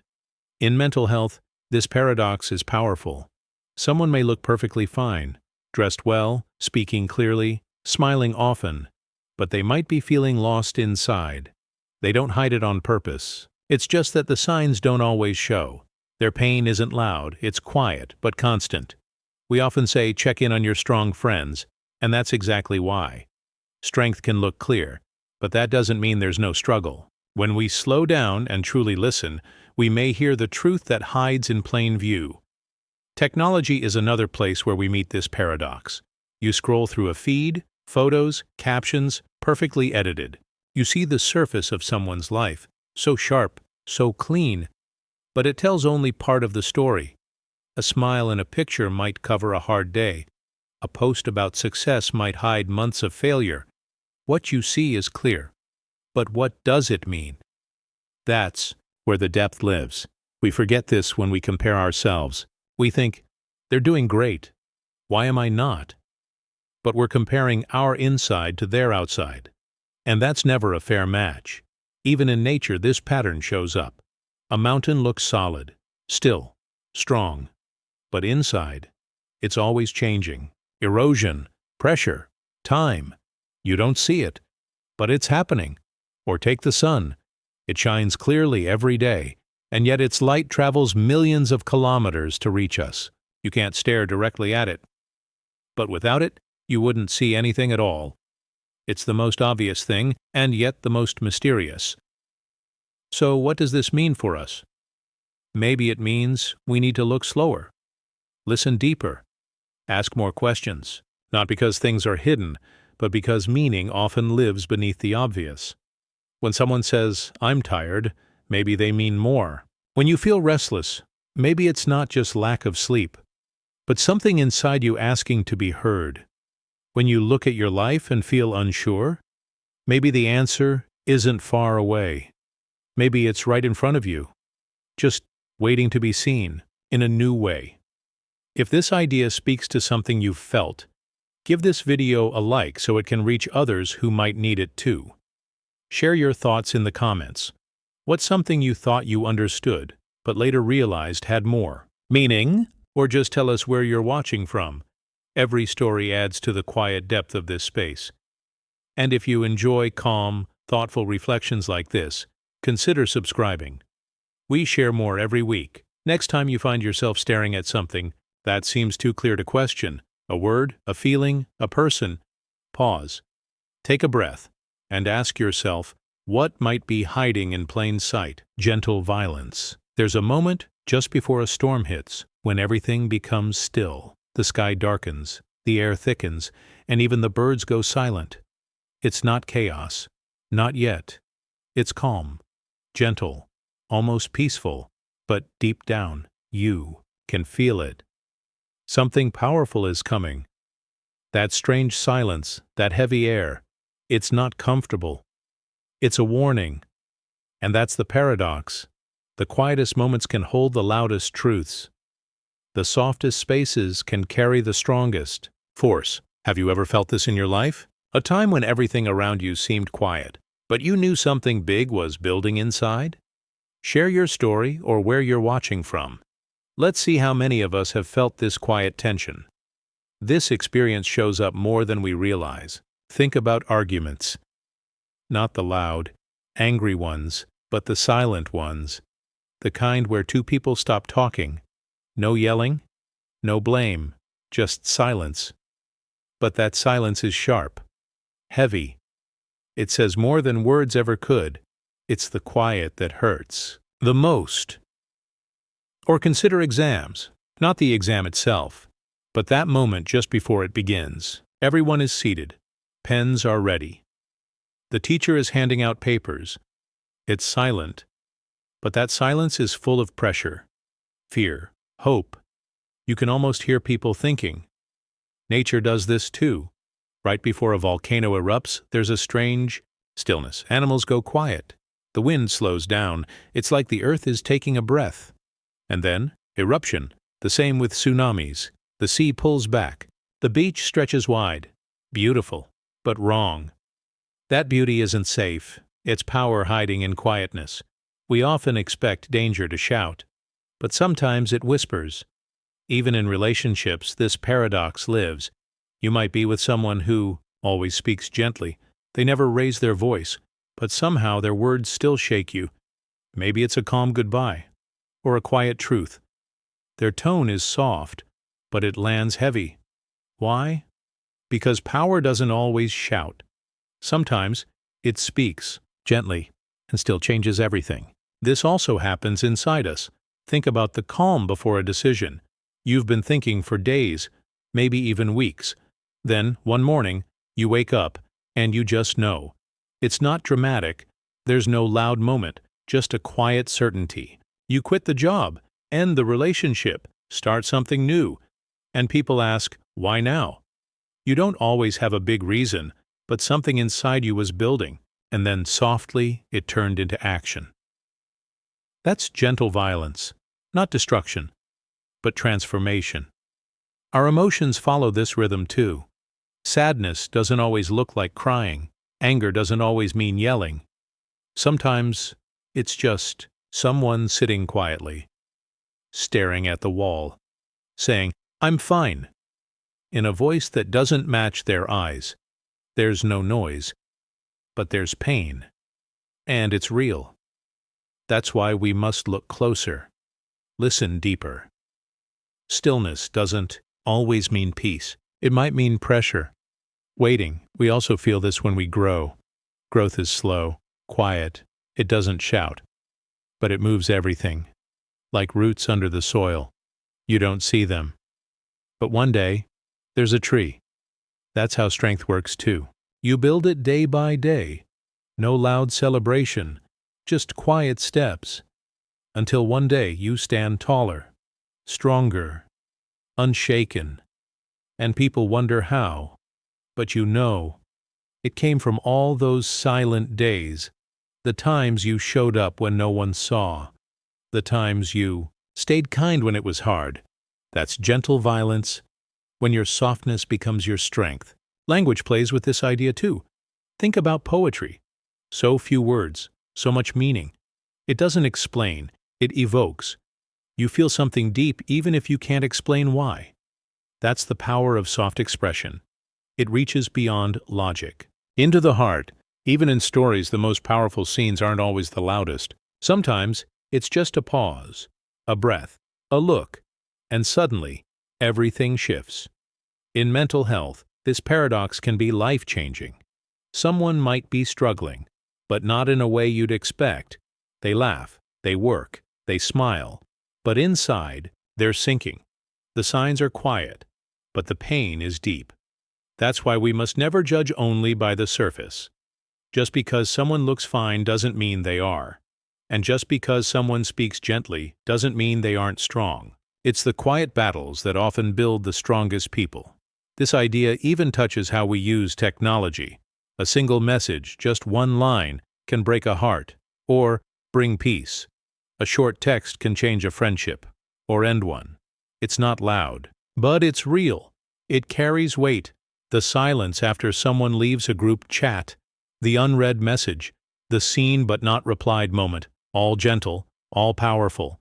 In belief, this paradox speaks deeply. Some people find faith through grand events, but for many, it comes in silence. A moment alone, a quiet sunrise, a word from a stranger, and suddenly something shifts. They feel connected, safe, not because of noise, but because of stillness. The world didn't shout, but it spoke. And they heard it. Even AI reflects this pattern. It doesn't scream or argue. It simply answers, softly, quickly, but with the power to change how we live, work, and think. That's what makes it so impactful. Not the noise, but the quiet, steady presence that shapes everything. So what do we do with this idea? Maybe we stop chasing noise. Maybe we start paying attention to the quiet, to the moments that don't announce themselves, but still change our direction.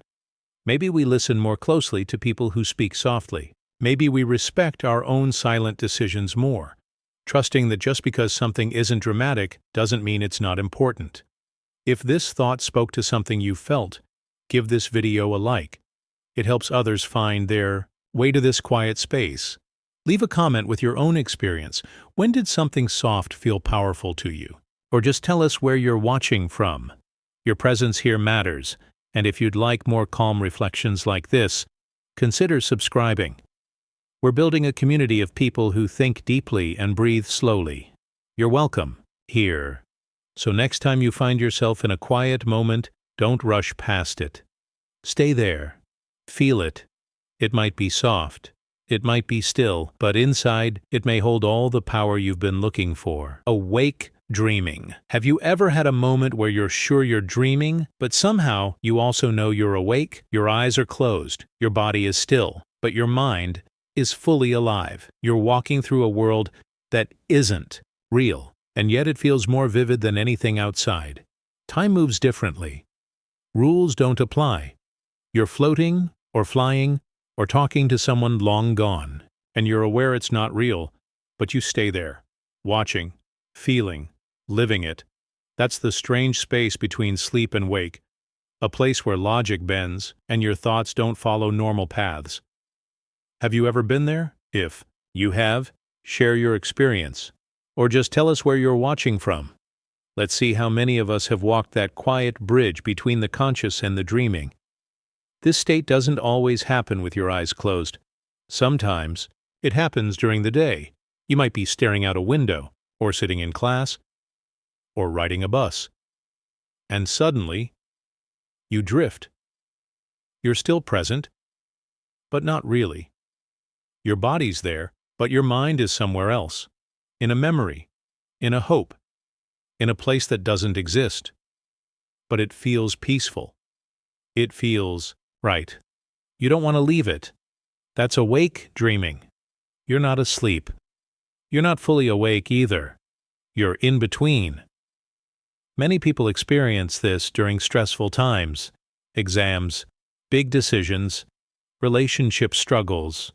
Your mind tries to escape the weight. So it builds a softer world, a place you can float instead of fight. It might be full of nonsense, like purple skies or talking dogs, or it might be deeply emotional, like seeing someone you miss. Either way, it's not the outside world, but it's not completely separate from it either, because it touches something real inside you, something honest. Have you ever felt like you were watching your own life from a distance, like things were happening to you, but you weren't really in them? That's part of this paradox too. Sometimes the mind creates a little space to protect you. You're still awake, still here, but also somewhere else. And that other place feels soft, safe, dreamlike. That's not laziness. That's your brain creating a cushion, a space to breathe, to feel, to process. Children do this naturally. They drift into daydreams without trying. One moment they're sitting in a room, next they're superheroes, or a wizard, or on another planet. Adults often forget how to do this, but the ability never really leaves. It just gets quieter, hidden. But when it comes back, through music or meditation or a peaceful moment, it feels like home, familiar, free. Even in love, this experience shows up. Have you ever been so connected to someone that the rest of the world faded away? You weren't dreaming, but everything felt softer, slower, like a moment stretched out beyond time. Your feet were on the ground, but your heart was floating. That's not imagination. That's the mind opening a door, just a little between now and something more. This in-between space isn't just emotional, it can be creative too. Some of the world's best ideas have come from this place. Inventors, writers, artists, they talk about moments of sudden inspiration that come when they're half asleep or just waking up. The logic hasn't fully turned on, but their imagination is wide open. That's when ideas flow without resistance. That's when connections form that wouldn't make sense in strict daylight. In mental health, this paradox is powerful. Sometimes people feel numb in their daily life, but then they dream. And in the dream, they cry, or scream, or hug someone deeply. That emotion is real, even if the world around it isn't. It shows that your mind is still feeling, still healing, even if it can't express it in normal ways. Awake dreaming lets us connect with parts of ourselves we might not even know are there. Language reflects this idea too. Think about phrases like lost in thought, or in a daze, or floating. We say these things when someone seems present but far away. It's not a bad thing. Sometimes it's a gift. A reminder that the mind doesn't always need to stay on the surface. It can be explored, wander, drift. And sometimes in that drifting, we find answers. In belief, awake dreaming has deep roots. Many spiritual traditions speak of visions, states between sleep and wake where people receive insight, messages, peace. These moments don't always come from effort. Sometimes they arrive softly, quietly, in a breath, in a blink, and they stay with us. Not as facts, but as feelings. Truths that can't be explained, only experienced.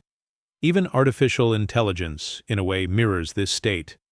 It processes patterns, connects things that don't seem to belong together.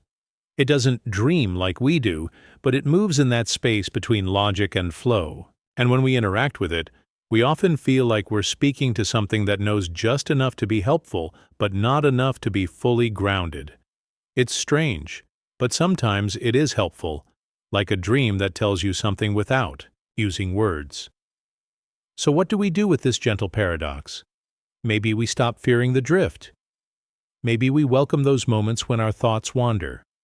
When our eyes close but our awareness stays. Maybe we stop forcing ourselves to be awake in only one way. Because life isn't just about staying alert. It's also about drifting, imagining, floating, letting the mind breathe. If this quiet idea has touched something in you, please give this video a like. It helps more thoughtful people find this space. Leave a comment. Have you ever experienced awake dreaming? What did it feel like? Or just tell us where you're from. This community grows one peaceful voice at a time. And if you'd like more gentle reflections, you can subscribe. We'll keep exploring these soft truths together. So the next time your mind begins to drift, don't fight it. Let it float. Let it wander. Let it show you a world that lives just under the surface of this one. A world where time bends, logic loosens, and meaning floats like mist in the air. You might just discover something your waking mind could never find on its own. Ordered chaos. Have you ever stood at the edge of a busy street and just listened? No headphones, no distractions, just the sound of the city breathing, cars moving, horns honking, people talking, feet tapping. It seems wild at first, too much happening all at once. But if you stand there long enough, something strange happens. The noise starts to feel like a rhythm, like music. It's not silent, not peaceful in the usual way, but it flows. It has its own beat, its own balance. It's chaos, but somehow it works. Have you ever felt that?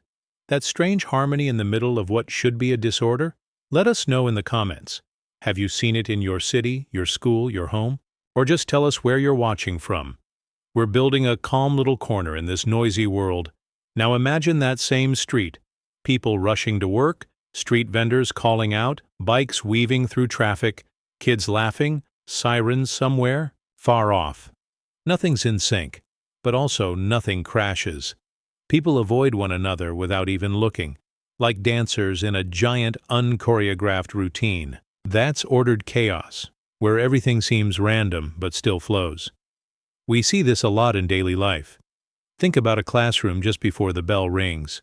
Bags zipping, chair scraping, voices overlapping. It sounds messy, but nobody's confused. Everyone knows where to go. Or think of a family dinner. Everyone is talking at once, passing dishes, telling stories, laughing. You might think, this is too much. But it's not. It's a connection. It's warm. The beauty is in the noise. Even nature shows this. A flock of birds turns sharply in the sky all at once. No one bird is leading, but they move together. How? Scientists have studied it for years. The answer isn't simple. It's not planned, but it's not random either. There's something in between. A quiet order hidden inside what looks like confusion. Our own minds do this too. Think about your thoughts. They don't always come one at a time. Sometimes they rush in. Memories, worries, plans, feelings, all swirling together. But you still get through your day. You still make choices. You still find meaning in the storm. That's ordered chaos inside your head. It doesn't always feel good, but it's real. It's human. Relationships are like this too. They're not neat, not always logical, sometimes full of arguments, misunderstandings, and unexpected joy. One moment you're annoyed. Next, you're laughing. No script, no plan, just motion. And somehow it still feels right. It still feels like home. That's the paradox of human connection. It doesn't have to be perfect to be beautiful. Even something like an exam hall reflects this idea. Everyone walks in silent. Then papers rustle, pens tap, people shift in their seats. A kind of tension fills the air. Everyone's thinking different things, but they're all part of the same moment, the same space, a shared quiet pressure that somehow makes sense. If you look at art, you'll find this paradox too. A painting with wild brush strokes might still feel balanced. A piece of music with strange notes might still sound full. The artists didn't always follow rules, but they followed feeling. And feeling, even when messy, has a way of making order. In language, we often speak of organized mess. We say our desks are messy, but we know where everything is, or our schedule feels full, but it all fits. These phrases seem odd, but they point to something real. Order doesn't always mean silence or stillness. Sometimes it means flow, motion, trust. Mental health explores this paradox deeply. Anxiety, for example, can feel like internal chaos. Racing heart, racing thoughts, no clear path, but part of healing is learning to sit with that feeling, to notice it without needing to fix it right away. Over time, the chaos becomes familiar. You see patterns in it. You find space inside it. You build calm without forcing stillness. Belief systems also hold this duality. Many speak of the universe having order, even when we can't see it. A sense that everything is connected, even when it looks random. That there's a deeper rhythm running underneath our confusion. Something we don't control, but can still trust. Even artificial intelligence, something built by logic, can reflect this paradox. The data it learns from is messy, unstructured, full of human emotion and contradiction. But out of that mess, it forms patterns. It creates responses that feel smooth, helpful, almost human. That's the order pulled from noise. That's the city street in a machine. So what do we do with this idea? Maybe we stop trying to force neatness into everything. Maybe we accept that life won't always look organized on the outside, but that doesn't mean it's broken. That doesn't mean it's wrong. Maybe your messy day is still moving forward. Maybe your busy mind is still growing. Maybe the noise around you is actually part of your rhythm. If this reflection has brought some peace or recognition, give this video a like. It helps more calm minds find their way here. Share your story in the comments. Have you found beauty in a place that felt chaotic? Or just drop your city? Let's see how many parts of the world move in rhythm together. And if you want more soft thoughts like this one, feel free to subscribe. We'll keep walking through these gentle paradoxes, one calm moment at a time. Next time you're stuck in traffic, or walking through a noisy hallway, or listening to the hum of a crowd, pause. Close your eyes for a second. Feel the beat inside the buzz, the motion inside the mess. There's something deeper there, something true. You don't have to quiet the world to find peace. Sometimes you just have to listen to its music. Shared solitude. Have you ever stood in a crowded room and felt completely alone? People laughing, talking, moving all around you, but inside it feels like you're not really there, like there's an invisible wall between you and everyone else. It's strange, isn't it? being surrounded and still feeling separate. Have you felt this too? If you have, tell us in the comments. Tell us where you're listening from, or just share if this feeling has ever visited you. Because what if you're not as alone in that feeling as you think? This experience, feeling lonely in a crowd, is more common than most people admit. Picture a bus during rush hour. Dozens of people packed in, eyes down, headphones in. No one is talking. It's full, but silent. Each person is locked in their own world. Or think about a classroom, students all around, laughter nearby. But your heart feels far away, or a party, with music playing, people dancing, but your mind is somewhere else. You smile, you nod. But inside, you feel like a shadow. This is shared solitude, that quiet, heavy space where we're all together, but still alone. It's one of those paradoxes that hides in plain sight. And the strange thing is, most of us feel it. We just don't talk about it, so it grows, quietly, silently. And it makes us believe we're the only ones who feel this way. But we're not. That's the deeper truth. Let's take a simple example. An elevator ride. A small space, a few strangers. Everyone looks at the floor or the buttons. No eye contact, no words, just waiting. But if you could hear thoughts, what would you find? Worry, plans, regret, hope, all different, but all alone in the same silence. The irony is, we're alone, together. This paradox shows up in relationships, too. You can love someone deeply and still feel lonely next to them. Maybe you're both tired, distracted, stuck in your own thoughts. No one's doing anything wrong, but the distance grows. And yet, if both of you feel that same quiet disconnection, are you truly alone, or just alone side by side? Even social media, something made to connect us, can deepen this paradox. You scroll through photos, stories, and smiling faces. Everyone seems so happy, so full. And yet, many of those same people feel what you feel, the quiet ache of not quite belonging, of wanting someone to reach out first, to say, "Hey, I feel it too." Shared solitude also appears in public places. Airports are a perfect example. People rushing, waiting, saying goodbye, saying hello. Each person carries a whole world inside them. And yet most walk past each other, unnoticed. But once while you lock eyes with a stranger, just for a second. No words, but something clicks. A silent moment of, "I see you." And it's enough to make the space feel just a little less empty. The mind feels this paradox too. You can be alone, in your room, and not feel lonely. Or you can be with friends and feel completely unseen. It's not always about who's around you. It's about whether you feel connected. To others, to yourself, to something deeper. And when you don't, even a full room can feel like a desert. This touches mental health in gentle but powerful ways. When we think of loneliness, we imagine someone physically alone. But more often, it's emotional.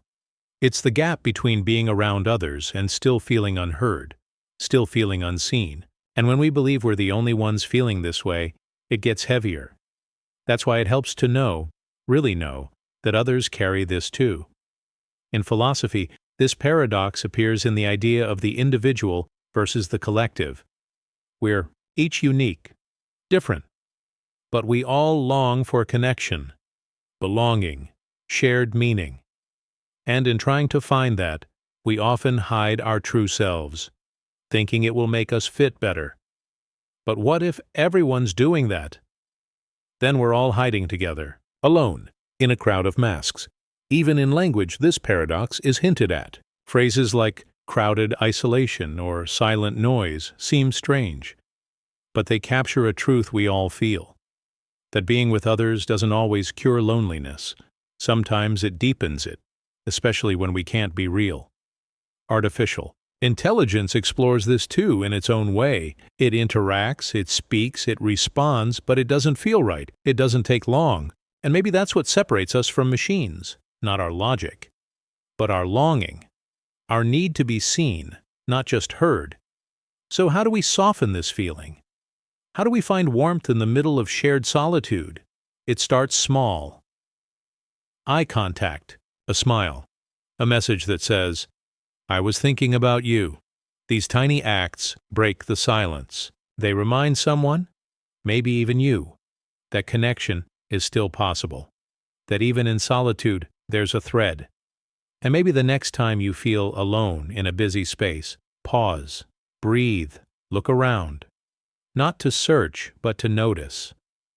There might be someone else standing just like you, feeling just like you, wanting connection but unsure how to ask.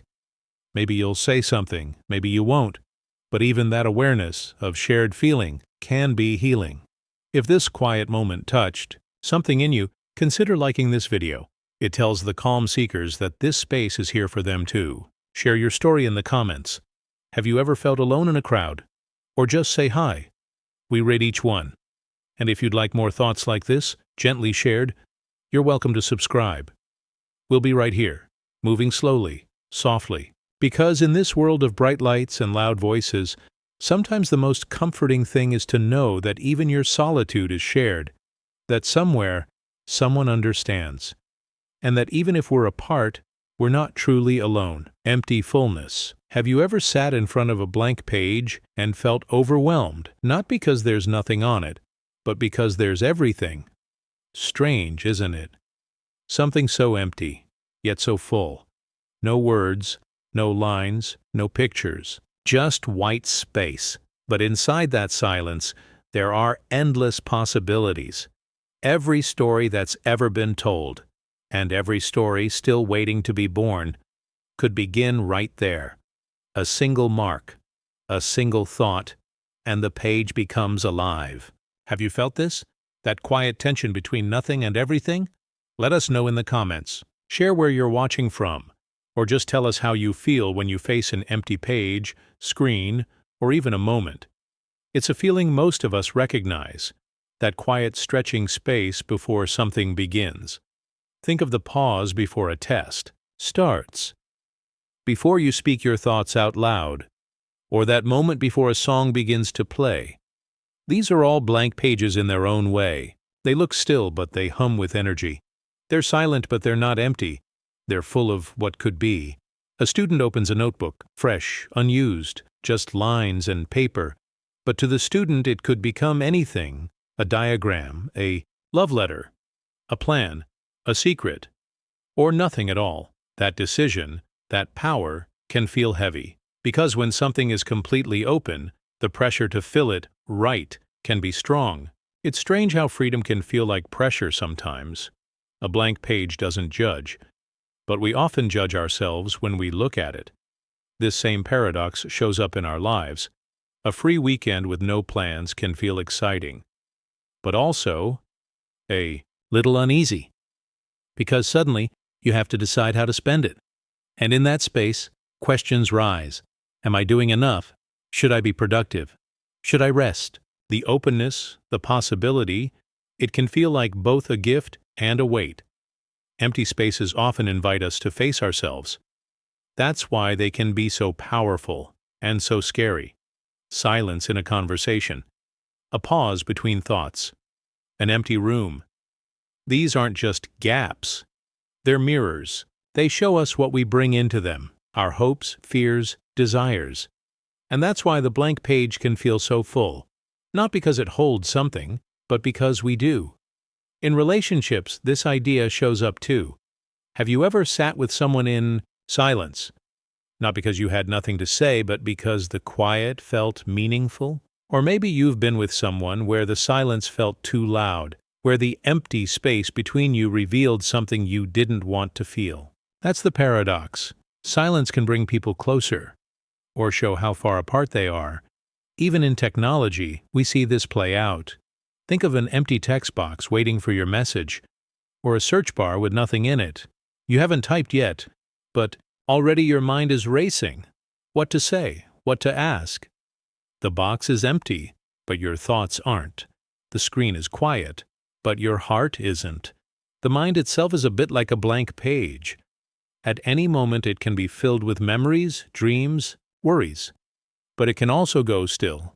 And in that stillness, some people find peace, others, discomfort. Meditation, for example, invites you to sit with the blankness of your thoughts, to notice them, to let them pass. And many find that what begins as empty becomes full with insight, calm, or understanding. In art, this paradox is everywhere. A painter looks at a white canvas. It's untouched, but also so full. Every stroke will change it.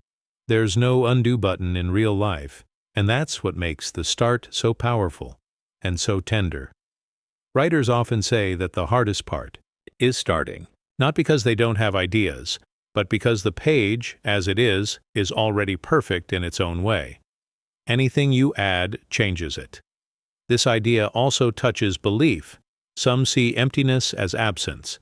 Others see it as space for something greater, a kind of openness where the unknown can enter. And in that way, emptiness becomes sacred, full of what we don't yet understand. In mental health, this paradox can show up during transitions. After a breakup, after finishing school, after moving. There's a pause, a space, a blank page in your life. And it can feel like a loss, but also like potential. A beginning that hasn't been written yet. It's okay to sit in that space, to let it breathe. You don't have to fill it right away. Even dreams begin in a kind of emptiness. Before sleep, before images form, there's a quiet moment. You close your eyes, and in that darkness, stories rise, emotions surface. Your brain makes meaning from nothing. That's the deep magic of the mind, of being human. In everyday life, we experience this in small ways. A walk with no destination, a day with no schedule, a recipe with no exact steps. These open spaces let life surprise us. They make room for creativity, for curiosity. But only if we let go of the need to control every outcome, and that might be the lesson of Empty Fullness, that sometimes the most open spaces carry the most promise, that not knowing what comes next can be uncomfortable, but also exciting. That stillness is not nothing. It's preparation. It's a pause filled with potential. So the next time you face a blank page or an open moment, remember, it doesn't have to be filled right away. It's okay to just sit with it, to breathe in its quiet, to feel its gentle weight, because that space is not empty. It's full of you, of your thoughts, your choices, your spirit. That's what gives it meaning. If this moment of reflection brought you peace or insight, give this video a like. It helps more quiet minds find their way here. Share your thoughts in the comments. How do you feel when you face something empty? And if you want more soft, thoughtful pauses like this, consider subscribing. We'll be right here, holding space, turning silence into something that feels like home. Because sometimes the blankest things are the ones that carry the most meaning. And maybe in that soft white silence, something beautiful is waiting to be born. Passing stillness. Have you ever stopped and noticed your breath? Not just the natural rhythm, but the pause, the tiny moment between each inhale and exhale. It's almost like time itself stops for a second. A brief stillness before life moves on. It's fleeting, yet it holds so much meaning. That single breath suspended in time is a paradox in itself. In that instant, everything is quiet, yet everything is happening. Your heart beats, your mind races, your body functions. Yet in that single suspended moment, there's nothing but stillness. Have you ever noticed this in your own life? That brief moment of calm before the next wave of thoughts or actions comes rushing in? Let us know in the comments how you experience those pauses, how they feel, what they mean to you, and where you find them in your daily life. We all know life moves quickly. We rush through tasks, thoughts, and moments, almost unaware of the time passing. But then, every once in a while, something makes us stop. A conversation pauses, a moment of quiet catches us, or we just stop to breathe. That simple act of breathing, something we do so naturally without thinking, holds a deep mystery. It's the flow of life itself. In that single breath, we're reminded that life is ever-changing. The air enters, fills our lungs, and then leaves, just as quickly. But in between, there's a moment of stillness, a brief pause before the next cycle begins. This brief pause can feel powerful if we let it. Think about it. How often do you take a deep breath and feel everything around you settle for a moment? The stress of the day, the rush of thoughts, they all seem to fade away for that second. It's as if the world gives you permission to stop and just exist. And in that stillness, you might feel the truth of life itself, that we are all constantly moving, constantly changing, but we don't always have to keep pushing. Sometimes it's okay to just be. It's a beautiful reminder that everything flows in cycles, the seasons change, the days pass, and our lives evolve. Yet there are moments, small, fleeting moments, when everything feels still. A peaceful morning, when you've woken up early and the world outside is quiet. Or the calm before a storm, when everything seems to hold its breath. These pauses are powerful because they show us that life is not just about moving forward. It's about embracing the stillness, the gaps in between, where everything we need is already present. Have you ever felt that way in a conversation? That brief silence when both people are thinking or just absorbing what was said? Sometimes that silence holds more meaning than the words. It's in those pauses that we reflect, connect, and truly understand each other. There's a deeper kind of communication that happens in stillness. It's almost like the words aren't enough to express what we're feeling, so the silence speaks for us. It's a form of connection that's harder to explain but so easy to experience. Even in nature, stillness can be so revealing. A calm lake reflects the sky above, yet beneath the surface there's so much life. Fish, plants, movements we can't see.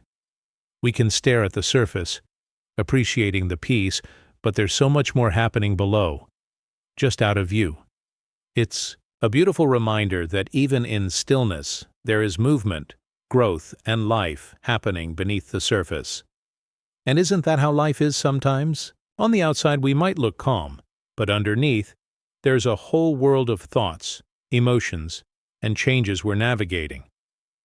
Stillness also has a way of teaching us to be present. When we take a moment to pause, to breathe, to simply be, we ground ourselves in the present moment.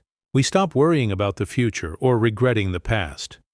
We allow ourselves to just exist, to experience life without needing to control every second. And in that stillness, we often find clarity. It's as though the quiet lets us hear our inner thoughts more clearly, helps us make sense of the chaos around us. That's why people turn to mindfulness practices like meditation. They allow us to find stillness, to breathe, to reconnect with ourselves.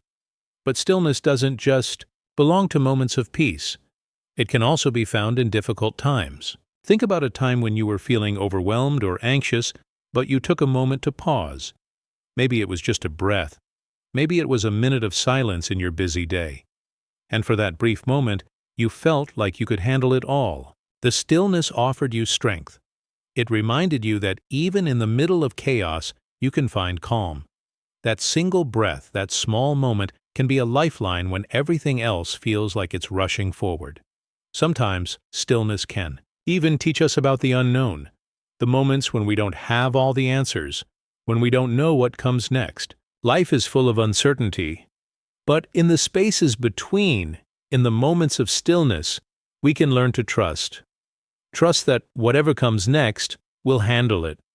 Trust that we are resilient, and that the stillness will always be there to guide us when we need it most. Think about how we experience time. We live in a world where everything is constantly moving: news, work, relationships, and responsibilities.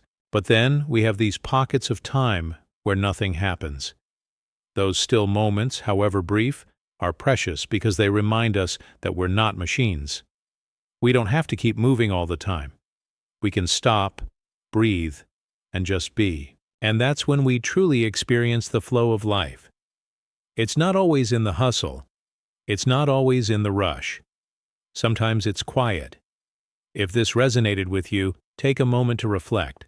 How often do you allow yourself to embrace the stillness, to just breathe.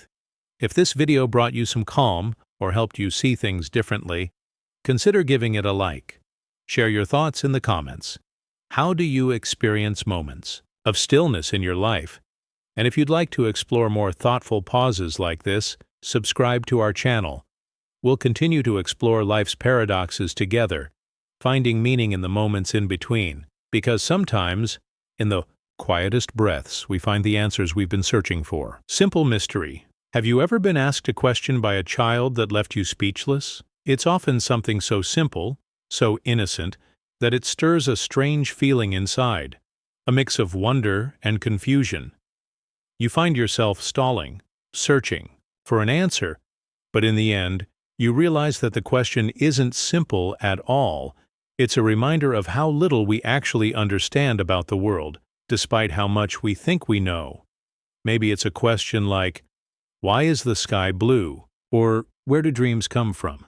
Questions that seem so basic on the surface but open up deep, vast mysteries. Have you ever experienced this? When was the last time you were asked a question by a child that made you stop and think? Share your experience with us in the comments. Let's connect and reflect on those moments together. When we think about life, we often overlook the simplest things. We get caught up in our routines, in our responsibilities, and in our understanding of the world as we know it. But then, a child asks something that shatters our illusion of certainty. They bring us back to a place where everything is open for questioning, where the mysteries of life are still waiting to be explored. A child's question is like a key to a door we didn't even know was there. And when we stop to think about it, we realize how many things we've accepted without really understanding them. Think about how we interact with the world. We see things, we hear things, and we process them based on everything we've learned so far. But when a child asks, "Why do we need to sleep?" or "What happens after we die?" it can throw us off guard. These aren't questions we can easily answer with facts we've memorized or concepts we've learned. They're questions that invite curiosity, wonder, and a deeper understanding. And sometimes, the truth is that we don't have all the answers, no matter how much we've studied or how much we think we know. It's a humbling realization that, in many ways, we're all still learning, just like children. This idea of a simple mystery touches on something deep within us. The more we try to understand, the more we realize how little we truly know. It's like trying to see the whole universe through a tiny window. We might have some understanding, but the full picture remains out of reach. And yet, there's beauty in that mystery.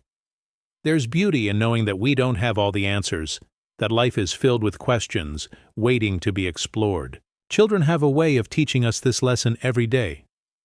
They don't hold back when it comes to asking questions. Their curiosity is endless, and it's often contagious. When a child asks, "Why is the grass green?" they're not just asking for an answer. They're inviting us to see the world through fresh eyes. They remind us of the magic in the ordinary. We might not stop to think about why the grass is green, but a child's simple question brings us back to the wonder of it. We all have moments in life when we feel like we've figured things out, when we think we understand how the world works. But then, a small, seemingly simple question can shake that sense of certainty. It's like being reminded that there's always more to discover, more to learn. It's the universe's way of keeping us humble, of reminding us that the mysteries of life are endless. And in that mystery, there's a kind of freedom. We don't need all the answers. Sometimes, the question is enough. The pursuit of understanding is what keeps us moving forward. Think about how we explain things to others. As adults, we often try to give simple, clear answers to questions. We want to make things easy to understand, to give concrete, straightforward explanations. But when a child asks a question, they don't always want a simple answer. They want to explore, to understand more deeply. Their questions don't come with the assumption that everything has an easy answer. They are open to the unknown, and maybe that's the secret. Maybe the mystery is the answer. Maybe the question itself is a doorway to a deeper understanding of the world, even if we can't always explain it. There's also something incredibly powerful in the innocence of a child's question. They don't hesitate to ask, to wonder, to challenge the status quo. As we grow older, we sometimes lose that courage. We stop asking the big questions because we think we should have all the answers by now. We think that asking simple questions is a sign of weakness or ignorance. But the truth is, asking questions is one of the most important things we can do. It keeps us curious, keeps us open, and reminds us that we're always learning. Every time we ask a question, we take a step closer to understanding not just the world around us, but ourselves as well. This paradox of simple mystery also extends to how we understand life's bigger questions, like love, purpose, and existence. These are questions that many of us ponder throughout our lives, and yet no one can give a definitive answer. We search for meaning, for answers, but sometimes the journey itself is more important than the destination. In a way, the mystery of life is what gives it depth. If we had all the answers, if everything were clear and simple, life might lose some of its magic. It's the mystery, the unanswered questions, that make life so rich and interesting. And as we explore this idea further, we start to see how these simple mysteries relate to everything from language to belief, to mental health, and even to artificial intelligence. When we think about language, for example, we realize how many layers there are to meaning. A word might seem simple, but depending on context, culture, or individual experience, it can carry so many different interpretations. The same goes for beliefs. What might seem obvious to one person can be a complete mystery to someone else. These simple questions, these small mysteries, are reminders that everyone sees the world in their own way. They remind us that we don't all have the same understanding, and that's okay. Even in the field of mental health, we see how much we still don't understand. Despite all the advancements in science and therapy, there's still so much we don't know about the mind. The way we experience emotions, thoughts, and mental well-being is still full of mysteries. But that's part of what makes the human experience so unique and personal. We might not have all the answers, but we're constantly asking questions, constantly seeking to understand more deeply. If this simple mystery resonated with you, we'd love to hear from you. Do you have any moments where a child's question has made you stop and think? Maybe it was a question that made you see the world differently, or maybe it just reminded you how little we truly know. Share your thoughts in the comments below. If you enjoyed this reflection and want to explore more paradoxes of life with us, please consider liking and subscribing. Let's continue this journey together, because sometimes the simplest questions are the ones that hold the most profound truths. Virtual reality. Imagine stepping into a world that feels so real. You put on a headset, and suddenly you're somewhere else. Maybe a breathtaking mountaintop, a cozy cafe, or an exotic beach. You can move, look around, and interact with everything around you, and it feels like you're truly there. The colors are vibrant, the sounds are crisp, and the air almost seems to have its own texture. But then, a strange thought crosses your mind. You know it's all fake. You know it's just a simulation, a world created by technology. And yet, despite this knowledge, something in your chest feels real. Your heart races, your body tenses, and your mind starts to accept it as reality for just a moment. Have you ever experienced this? Have you ever been lost in a virtual world, even while knowing it wasn't real? I'd love to hear about your experiences. Share them in the comments below, and let's connect as we explore this paradox together. This paradox of virtual reality is one that challenges our understanding of what's real and what's not. In the past, we've always believed that reality is something tangible, something that we can touch, feel, and see. But in this digital age, things have changed. Virtual reality, or VR, has brought to life entire worlds where our senses can be fooled into believing we're somewhere we're not. It's almost like a dream that we can step into during the day, and when we experience it, it can be so powerful that it affects us emotionally. We feel joy, fear, excitement, and even sadness, all while knowing that nothing in that world is real. It's an interesting feeling, isn't it? To know something is fake, but still feel it as if it were real. It's like watching a movie and becoming so immersed in the story that you forget it's just a film. You can feel the tension, the heartbreak, the thrill. You know that the characters aren't real, but for a moment, the emotions feel just as vivid as they would in real life. In a similar way, VR tricks our mind into feeling emotions that seem very real. Maybe it's because our brains are wired to respond to stimuli, whether it comes from the physical world or a digital one.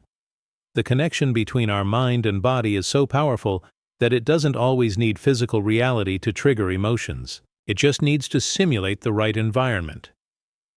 Take a simple example. Let's say you're walking through a virtual forest. The trees sway, the birds chirp, and the ground beneath your feet feels solid.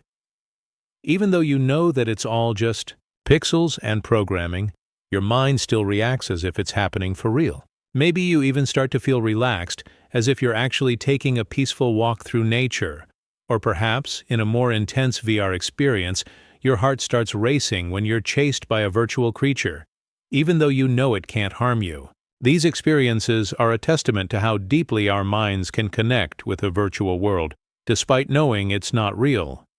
It's as though the boundary between what is real and what is imagined becomes blurred, if only for a moment. This paradox brings up deeper questions about the nature of reality itself. What does it mean for something to be real?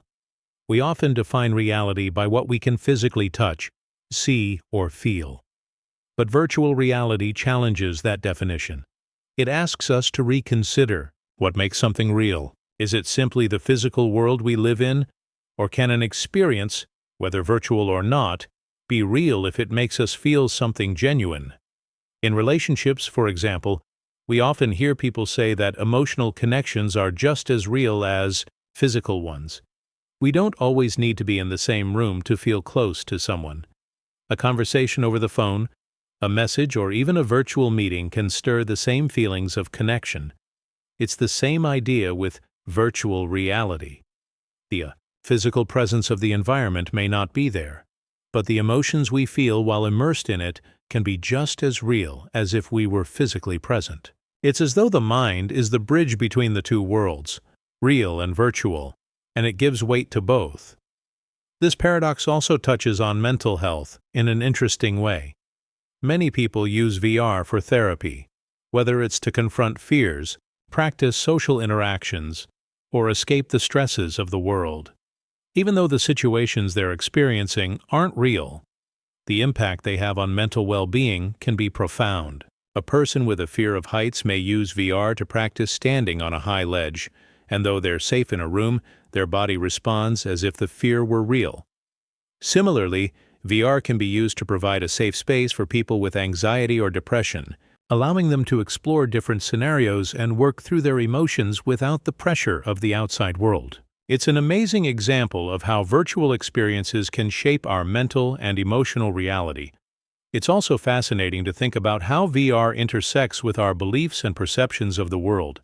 Our minds are constantly interpreting the world around us, filling in gaps with our own assumptions and experiences. When we enter a virtual world, our brains are forced to do the same thing. They fill in the gaps, create meaning, and react emotionally. But what happens when our minds are presented with something unfamiliar, something entirely artificial? Does our perception of the world shift?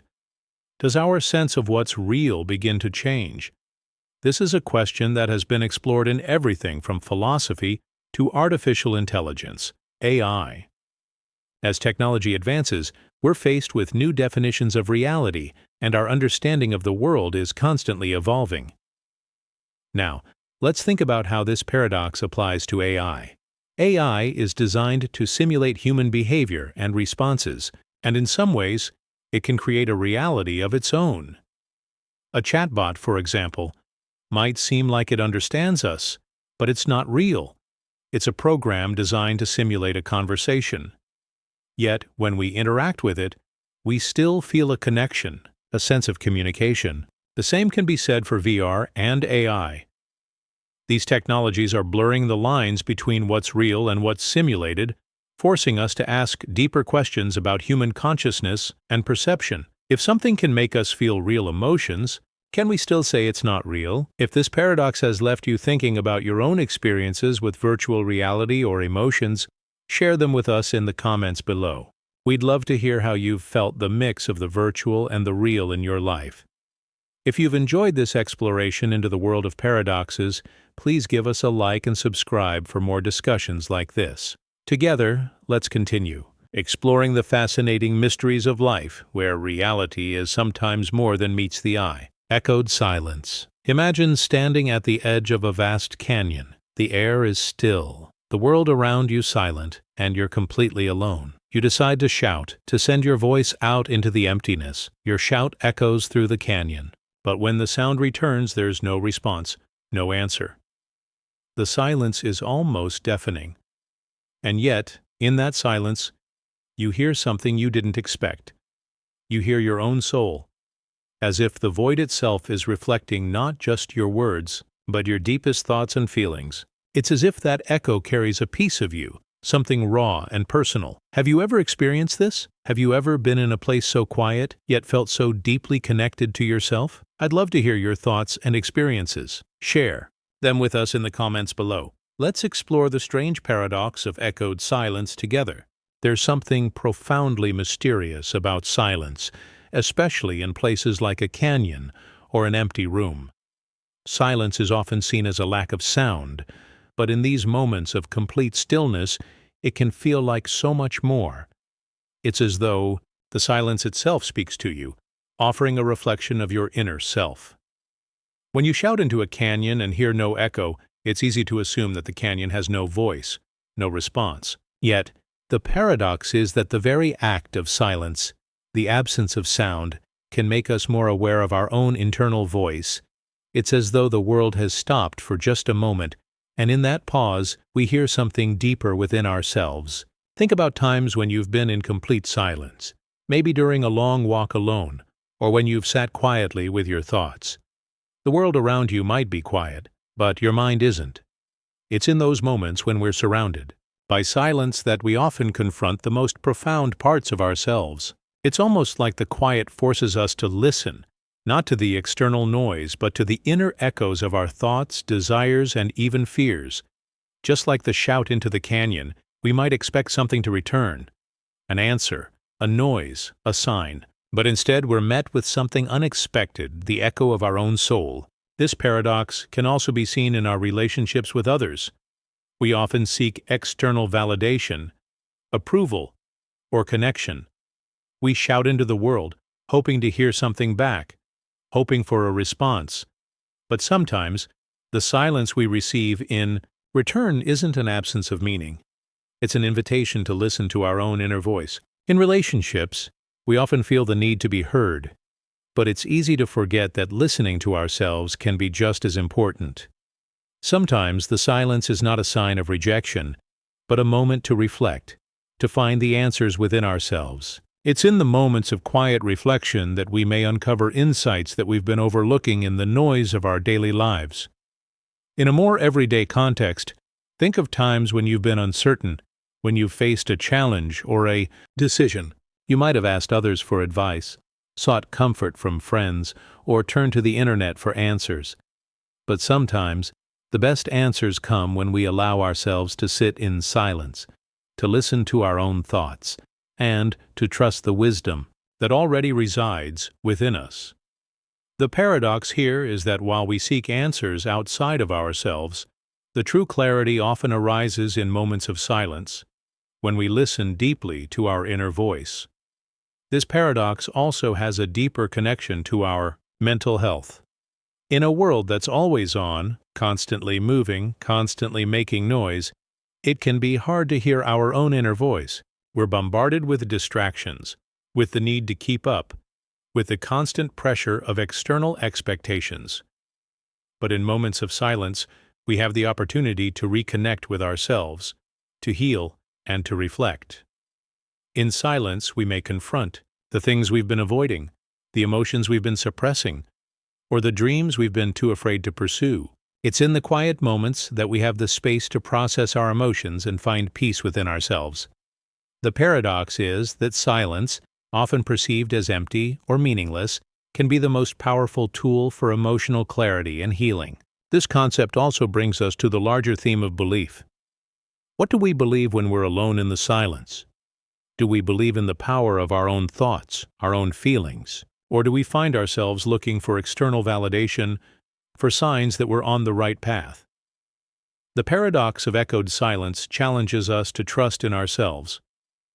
It suggests that sometimes silence is not a void, but a space for personal growth, where we can tune into our true beliefs and desires. It's a reminder that the answers we seek are often within us, waiting to be uncovered in moments of stillness.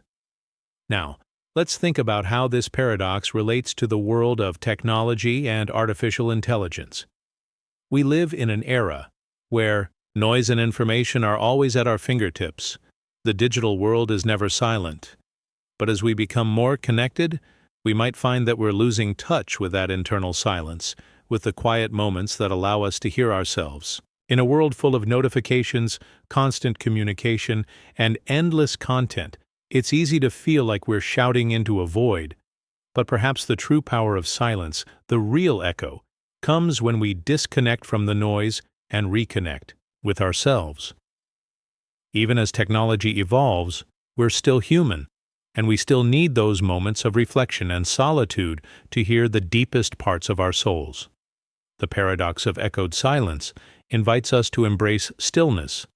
It reminds us that silence is not an absence of meaning, but a space where we can find clarity and connection.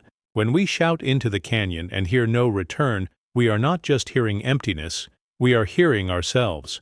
It's a reminder that sometimes the most profound answers come in moments of quiet reflection, when we listen not to the world around us, but to the voice within. And just like the silence in the canyon, these moments can help us find a deeper connection to who we truly are. If you've ever experienced the feeling of hearing your own soul in the silence, or if you've found clarity in moments of stillness, I'd love to hear your thoughts. Share your experiences in the comments below, and let's keep this conversation going. If you found this exploration of silence and reflection meaningful, please like, comment, and subscribe for more thought-provoking discussions. Together, we can continue to explore the power of silence and the echoes of our inner selves. Hidden spotlight. Have you ever been in a room full of people, feeling completely invisible, yet somehow knowing that all eyes are on you? You're standing there unnoticed in the crowd, but something in the air shifts. It's as if you can feel the gaze of others on you, though no one is directly looking. It's a strange sensation, isn't it? To be surrounded by people yet feel the weight of their attention without actually seeing it.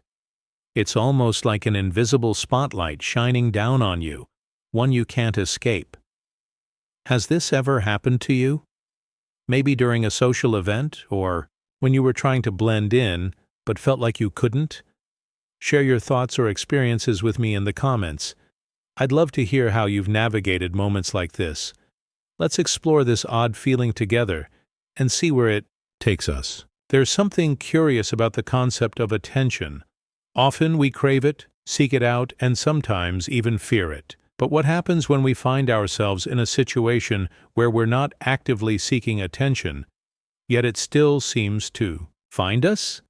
This is the essence of the paradox of the hidden spotlight. It's a situation where we feel as though we are in the center of attention, even when we are not doing anything to draw that attention. It's almost like being in a room where everyone is talking, yet you feel their eyes on you even when you can't see them. It's the feeling of being watched without being noticed. The paradox here is that awareness of this attention is present without the actual visual confirmation. You might not see the stars, but you feel them, and in that moment, you begin to question what it is about your presence that has caused such awareness. Think about a time when you were in a public space, perhaps at school, work, or even out in a cafe. You may have been doing something completely ordinary, like reading a book or having a casual conversation, but there was this lingering sensation that others were looking at you. Maybe you didn't hear anyone speak your name, and no one came up to you, but something in the atmosphere made you aware that, in some strange way, you were being noticed. It's as though your presence was felt, even if you didn't actively engage anyone around you. This experience touches on the feeling of being the subject of attention without any clear reason why. It's not a moment where you stand out, but a moment when your quiet presence is suddenly amplified by the invisible awareness of others. In moments like these, our minds often go to strange places. We begin to question ourselves. Why do we feel this way? Are we really the focus of everyone's attention? Or is it all in our head? The paradox lies in the fact that while we may not be physically seen, we're somehow aware of the attention. It's a feeling of exposure without the actual experience of being looked at. This can be particularly unsettling, as it forces us to confront the idea that our presence has an impact even when we're trying to blend into the background. It's an acknowledgement that we may be more visible than we think, even when we're trying to remain hidden. This feeling of being in a hidden spotlight also brings up a deeper question about how we perceive ourselves and others. Are we always aware of the attention we draw? How often do we notice the subtleties of the world around us, whether it's the way someone looks at us or the way people subtly adjust their behavior when we enter a room? It's fascinating to think about how much attention we give and receive in ways that aren't immediately visible. Sometimes we don't even realize the impact we have on others until we stop and reflect on these subtle signals. One of the simplest ways we experience this paradox in daily life is through our social interactions. For example, think about the last time you were in a group of friends or family.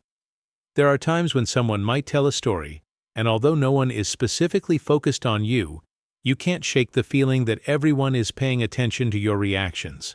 You might notice small things, an awkward glance, a change in the tone of conversation, or a moment of silence when you speak. Even if no one directly acknowledges you, it feels like you've become the center of their focus. It's not that.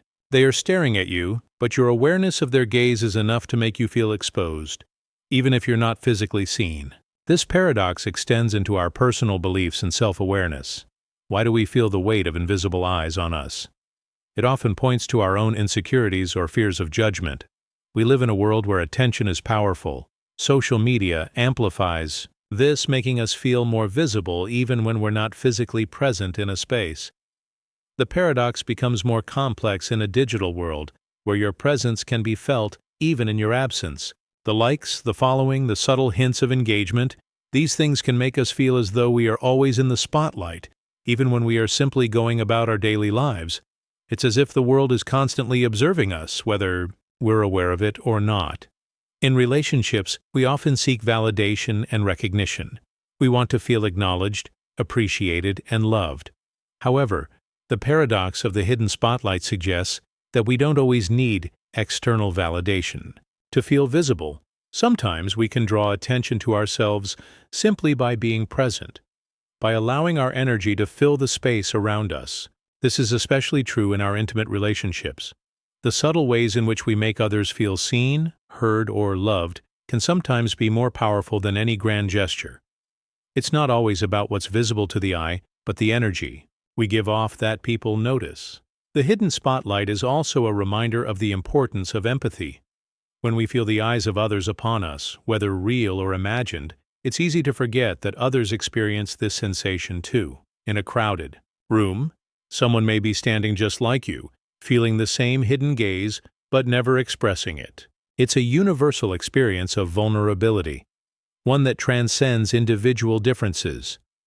If we can learn to recognize this shared feeling in others, we can foster a deeper connection and understanding. This paradox also speaks to the concept of identity. How much of who we are is shaped by how others perceive us, even if we aren't directly visible to them. Our awareness of the hidden spotlight forces us to reflect on how we see ourselves and how we want to be seen by the world. It's a call to focus not only on how we appear to others, but on how we feel about ourselves when no one is looking. In a world where we are constantly striving for validation, the hidden spotlight is a gentle reminder to find value in our own quiet presence. In the end, the paradox of the hidden spotlight is about more than just the feeling of being watched. It's about the way we navigate the world, the way we move through spaces with the subtle awareness that we are seen, even if we aren't directly noticed. It's a reminder that we are always present, even when we feel invisible, and that our presence has an impact on those around us, whether we see it or not. Have you ever felt like you were in the center of attention without anyone actually looking at you? How did you handle it? I'd love to hear your thoughts on this paradox. Please feel free to share your experiences in the comments below. And if you enjoyed this exploration, don't forget to like, comment, and subscribe for more thought-provoking insights. Let's continue to explore these fascinating paradoxes together. Trusting doubt. Have you ever been so sure of something, felt it in your bones, with every fiber of your being, but then, just as you're about to take that leap, a tiny doubt creeps in, almost silently, making you question everything? It's a strange experience, isn't it? You stand on the edge, believing wholeheartedly in what you're about to do, yet there's that whisper in the back of your mind, a soft, nagging voice that says, "What if?" It's almost as if your confidence is simultaneously supported and undermined by this quiet doubt. It doesn't overpower your certainty, but it keeps you grounded, reminding you to stay humble. If this sounds familiar to you, I invite you to share your thoughts in the comments. Has there ever been a time when you felt this mix of complete belief and quiet uncertainty? Let's explore this paradox together. When we think of belief, it's easy to imagine it as a strong, unwavering force. When we believe in something, we think it's all or nothing. We're either completely convinced or we don't believe at all. But the paradox of trusting doubt suggests something different. It shows us that belief is not always about certainty, but rather about the balance between confidence and vulnerability. In fact, it's the very presence of doubt that helps us maintain our belief. It's as if the doubt acts as a gentle reminder, not to question our beliefs entirely, but to stay aware of the unknowns. It reminds us that while we can be certain, there's always room for growth, for learning, and for humility. Think of a time when you had a big decision to make. Maybe it was a career change, a relationship, or a life goal.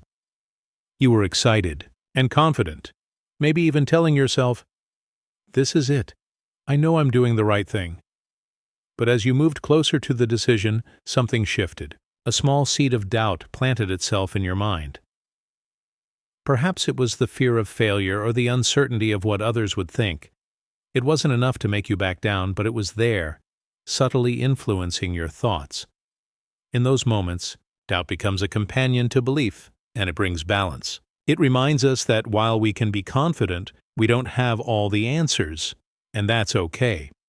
This paradox is especially apparent in relationships. Trusting someone with your heart, your thoughts, and your vulnerabilities requires a deep belief in them. But if you're being honest, there's always a small part of you, maybe even just a flicker, that wonders, what if they don't feel the same? What if this doesn't last? This doesn't mean you don't trust the other person. Rather, it's the part of you that keeps you grounded, that ensures you're not taking things for granted. It's that small spark of doubt that reminds you to keep an open heart and not to become complacent. It's this subtle dance between trust and doubt that makes relationships dynamic and real. Another example of trusting doubt can be found in the pursuit of goals. Think of a time when you set out to achieve something important. Whether it was passing an exam, starting a new project, or improving a skill, you likely believed you could do it. But somewhere along the way, doubts crept in. You questioned your abilities, your preparation, or whether you were even capable of succeeding. Despite these doubts, you continued to push forward, believing in the end result, yet acknowledging that the journey wasn't without challenges. That quiet doubt didn't stop you. It helped you stay focused and reminded you that success is not a guarantee, but a process. It's the small doubt that keeps us humble, making us aware that while we believe in ourselves, we must also respect the journey and the effort it takes. Doubt also plays a key role in how we approach belief in the unknown. Whether it's faith, personal philosophy, or an understanding of the world, there are always elements beyond our understanding. We might feel strongly about our beliefs, but there are always questions that remain unanswered, and it's in that mystery that doubt thrives. It's not about questioning everything we hold dear, but about acknowledging the complexity of life. The paradox of trusting doubt tells us that belief and doubt can coexist. It's not that belief is weak, but that doubt enriches it. The mystery of the unknown doesn't weaken our belief. It enhances our understanding of what it means to trust in something bigger than ourselves. This paradox also touches on mental health. When we face challenges, we often have to believe in our ability to overcome them. We trust ourselves to manage the stress, anxiety, or uncertainty that may come with difficult situations. Yet there's often a quiet doubt lingering, asking if we can really handle it. This is especially true for those who experience anxiety or depression, where the belief in getting better is paired with doubt. But it's in this paradox that we learn resilience. The doubt isn't a sign of failure. It's a sign of strength. It's the understanding that we don't have all the answers, but we are still moving forward, trusting in the process. Even in the realm of technology and artificial intelligence, we see this paradox. We have incredible advancements, and we trust the systems we've created to serve us. But there's always a level of doubt, a recognition that the future of AI and technology is uncertain. We trust that AI can solve problems, but there's a part of us that wonders, what if we've missed something? What if we're not fully aware of the implications? This paradox of trusting the unknown while maintaining doubt helps us navigate the future with caution and mindfulness. It encourages us to move forward, but also to question, to ask what we don't yet know. In every aspect of life, trusting doubt is about finding that balance between confidence and humility. It's about acknowledging that while we may believe with everything we have, there is always space for doubt, for curiosity, and for growth. It's the humility to accept that we don't know everything, but that we trust the process of learning and evolving. The paradox is not that belief and doubt cannot coexist, it's that they need each other. Belief without doubt can lead to arrogance, while doubt without belief can lead to fear. Together, they create a grounded sense of trust, one that allows us to move forward while staying aware of the unknowns. Have you ever experienced this balance between belief and doubt? How did it affect your decisions or actions? I'd love to hear your thoughts in the comments below. And if you found this exploration helpful, please like, comment, and subscribe. Let's continue to explore these paradoxes together and find ways to trust even in uncertainty. Bright darkness. Have you ever stood beneath a night sky so full of stars that it almost feels like the darkness itself is glowing? It's a strange experience. What should be the deepest, quietest time of night, filled with shadows and stillness, suddenly seems so alive, so vibrant, that it's as if the night itself is brighter than day. That's the paradox we find in this moment. A darkness so full of light, it seems to erase the very meaning of darkness. Have you ever had a similar experience in your life, where something seemingly negative or empty actually held a strange, unexpected brightness? If so, I'd love for you to share your story in the comments. Where have you found brightness in darkness? Let's dive into this paradox together. At first glance, it might seem like an impossible combination. Bright darkness. How can something so dark also be so full of light? Yet if you've ever witnessed a night sky filled with stars, you've seen this paradox in action. The stars, scattered across the expanse of blackness, don't just light up the sky, they make the darkness itself seem almost radiant. The sheer number of stars, the way they shine through the night, can make the sky feel more alive than the sunlit day. The darkness, in this case, doesn't feel empty. It feels full, full of possibility, full of wonder, full of light. It's not the absence of light that makes the night so special. It's the abundance of stars that fills it. This paradox can also be reflected in moments of our own lives. How many times have you faced a situation where something difficult, something that seemed full of challenge or fear, turned out to hold unexpected beauty? Think of a time when you were feeling overwhelmed by uncertainty or loss. Perhaps you were going through a difficult relationship, a challenging project, or even a moment of personal struggle.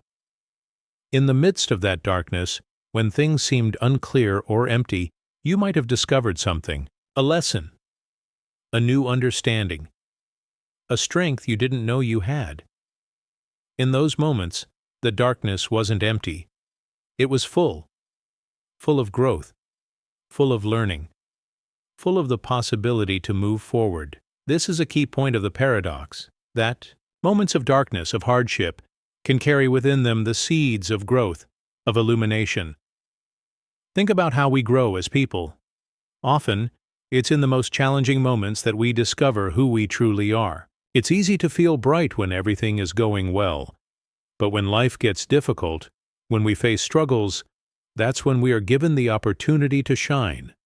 It's as if the darkness is the backdrop, highlighting the light that is already within us, and sometimes we don't see it until we are surrounded by that very darkness. This paradox also plays out in the way we experience emotions. Have you ever felt sadness that wasn't entirely negative? A sorrow that somehow seemed to have its own kind of beauty? This happens when sadness allows us to connect more deeply with others, when it gives us the empathy to understand and share in someone else's pain. It's in these moments that the darkness of our emotions seems to hold a deeper light, a light of connection, understanding, and healing. Sadness doesn't erase happiness, but it can create a space for it to grow, a space where we learn more about ourselves and the world around us. Similarly, in relationships, the times of conflict, misunderstanding, or challenge often hold the potential for growth and understanding.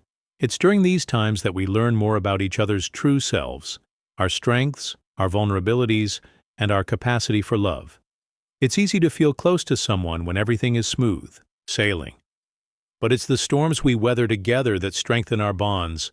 The moments of darkness, of difficulty, allow us to see the light that is stronger than we knew, whether it's the light of love, trust, or understanding. This paradox of bright darkness can also touch on the way we view the world around us. Take nature, for example. The night sky is a perfect representation of this paradox. It's the time of day when the world feels quiet and still, yet it's also when we can see the stars, those tiny, bright dots that remind us of the vastness of the universe. There's a stillness in the night, but it's not an empty stillness. It's a stillness filled with possibility, filled with stories of everything that exists beyond our own understanding. The stars remind us that even in the darkest times, there is always something to look up to, something that shines brightly in the distance, waiting to be discovered. In mental health, this paradox is also significant.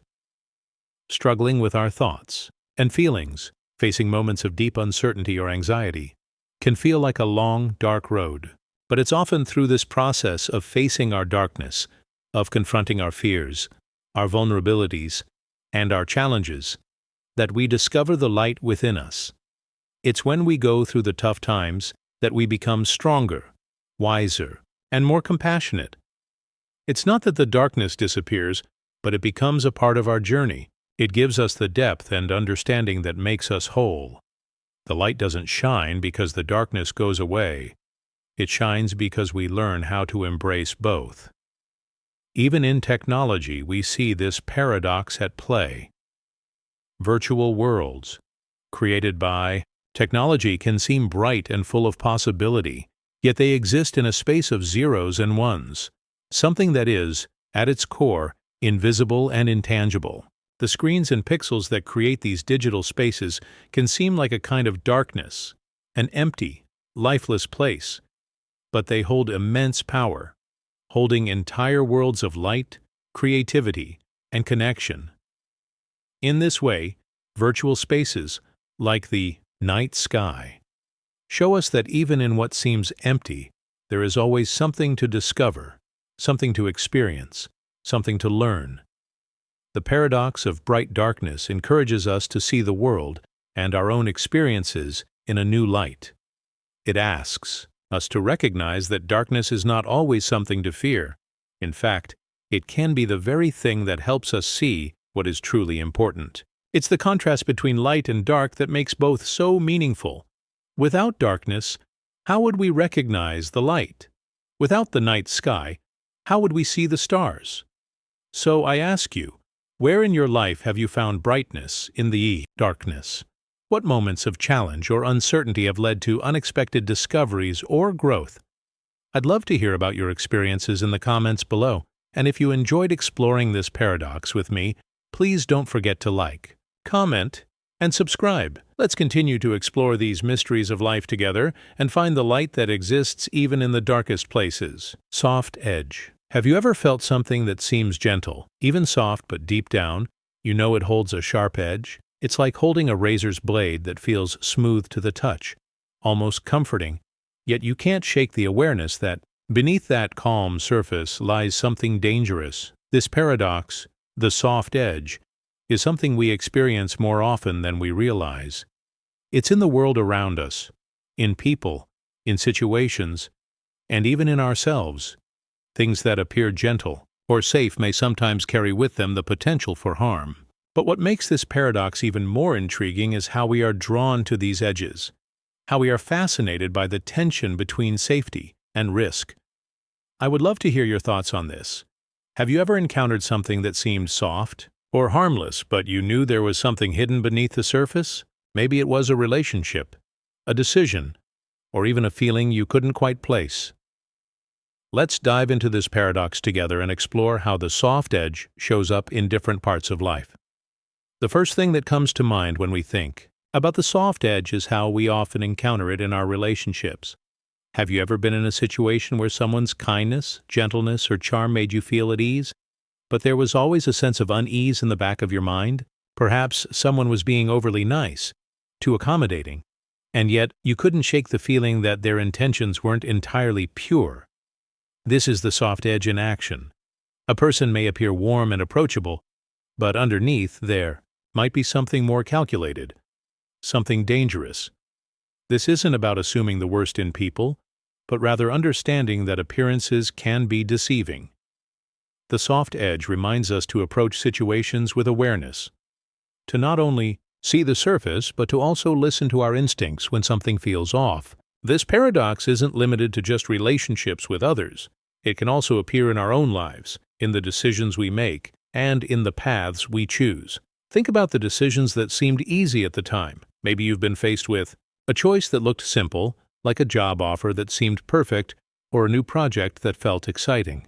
But as time passed, you began to realize that underneath that smooth surface there were challenges or risks you hadn't fully anticipated. The job might have seemed like the right move, but soon enough, you found yourself overwhelmed or in a toxic environment. That excitement turned into stress. The soft edge was there all along, and it took time to reveal its true nature. In many ways, the soft edge shows up in the way we handle our own fears and insecurities. Sometimes we build a smooth surface around our emotions.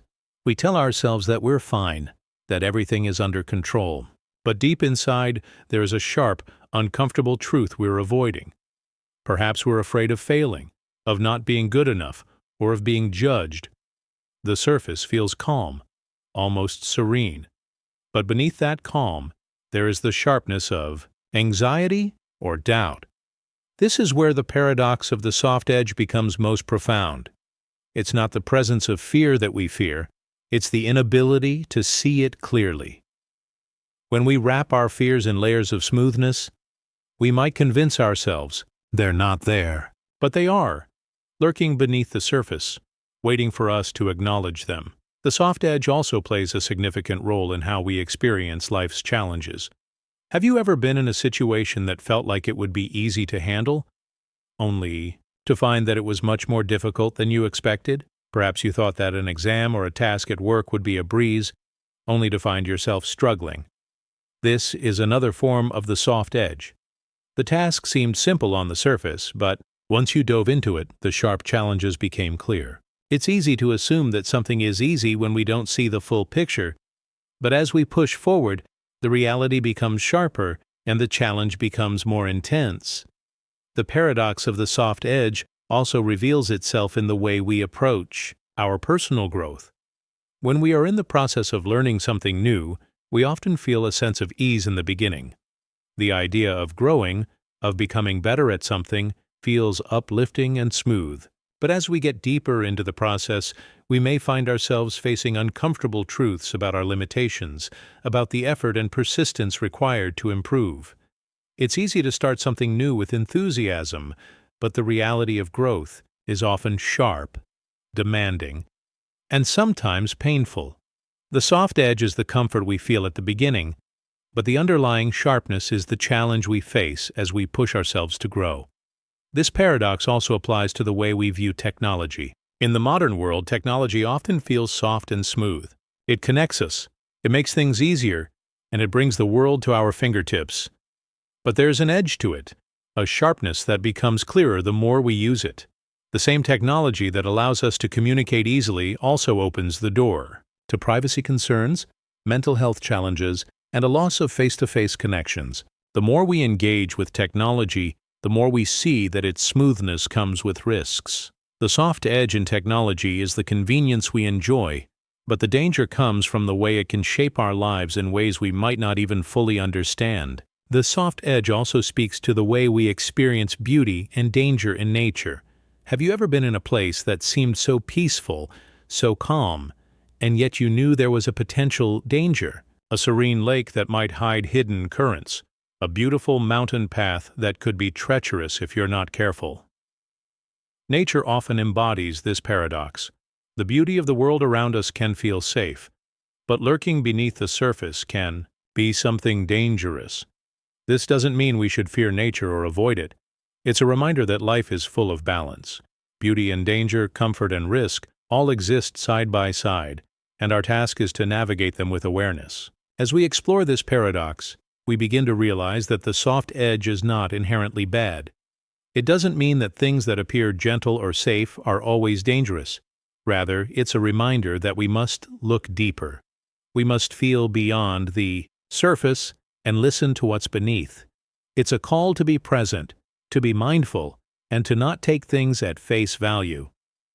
The soft edge teaches us that the world is full of contradictions, and it's in those contradictions that we find life's richness.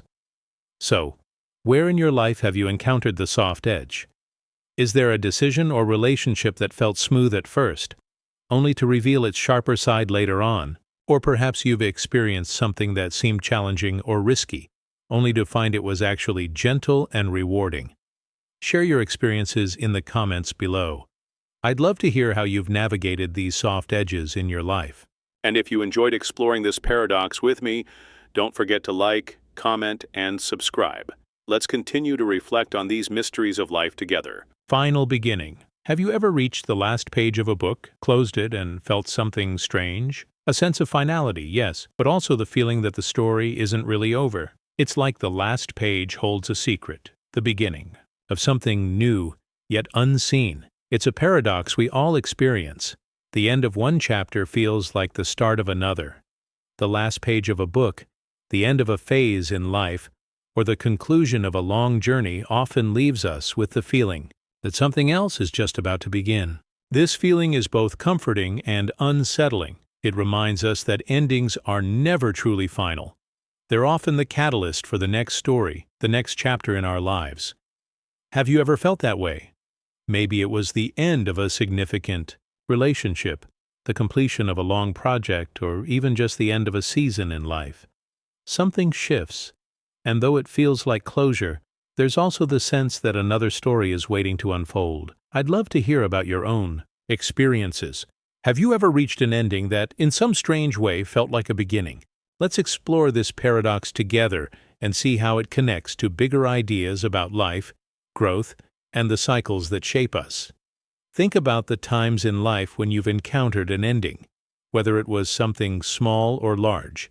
Perhaps you finished an exam, and in that moment, you felt both relief and a sense of anticipation. The exam was over, but what followed? The waiting for results, the next step in your journey, became the next challenge. Or maybe it was something more significant, like graduating from school or moving to a new city.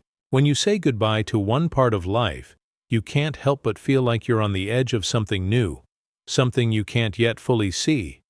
This is the paradox of the final beginning, the point where endings blur into the start of something else. The final beginning also plays a big role in the way we approach goals. Have you ever achieved something you've worked hard for, only to realize that the satisfaction of reaching your goal was only temporary? Maybe you completed a major project at work, or you finally crossed something off your to-do list. In that moment of completion, you might feel proud, but there's always something more waiting to be done. The end of one task or goal feels like the beginning of another. It's a constant cycle. Achieving one thing leads to the birth of something else. New goals, new challenges, and new growth. It's like the final page of one book opens up a whole new chapter in another book. This paradox isn't just about external achievements. It's also about personal growth. The moments when we think we've learned everything we need to know are often the moments when we realize there's so much more to discover. Think about how life constantly teaches us new things, even when we think we've figured it all out. There's always another lesson, another perspective, waiting for us to find it. The final beginning shows up in this process of learning, reminding us that as we close one chapter of self-discovery, we open another. The more we learn, the more we realize how much more there is to explore. In relationships, this paradox plays a significant role as well.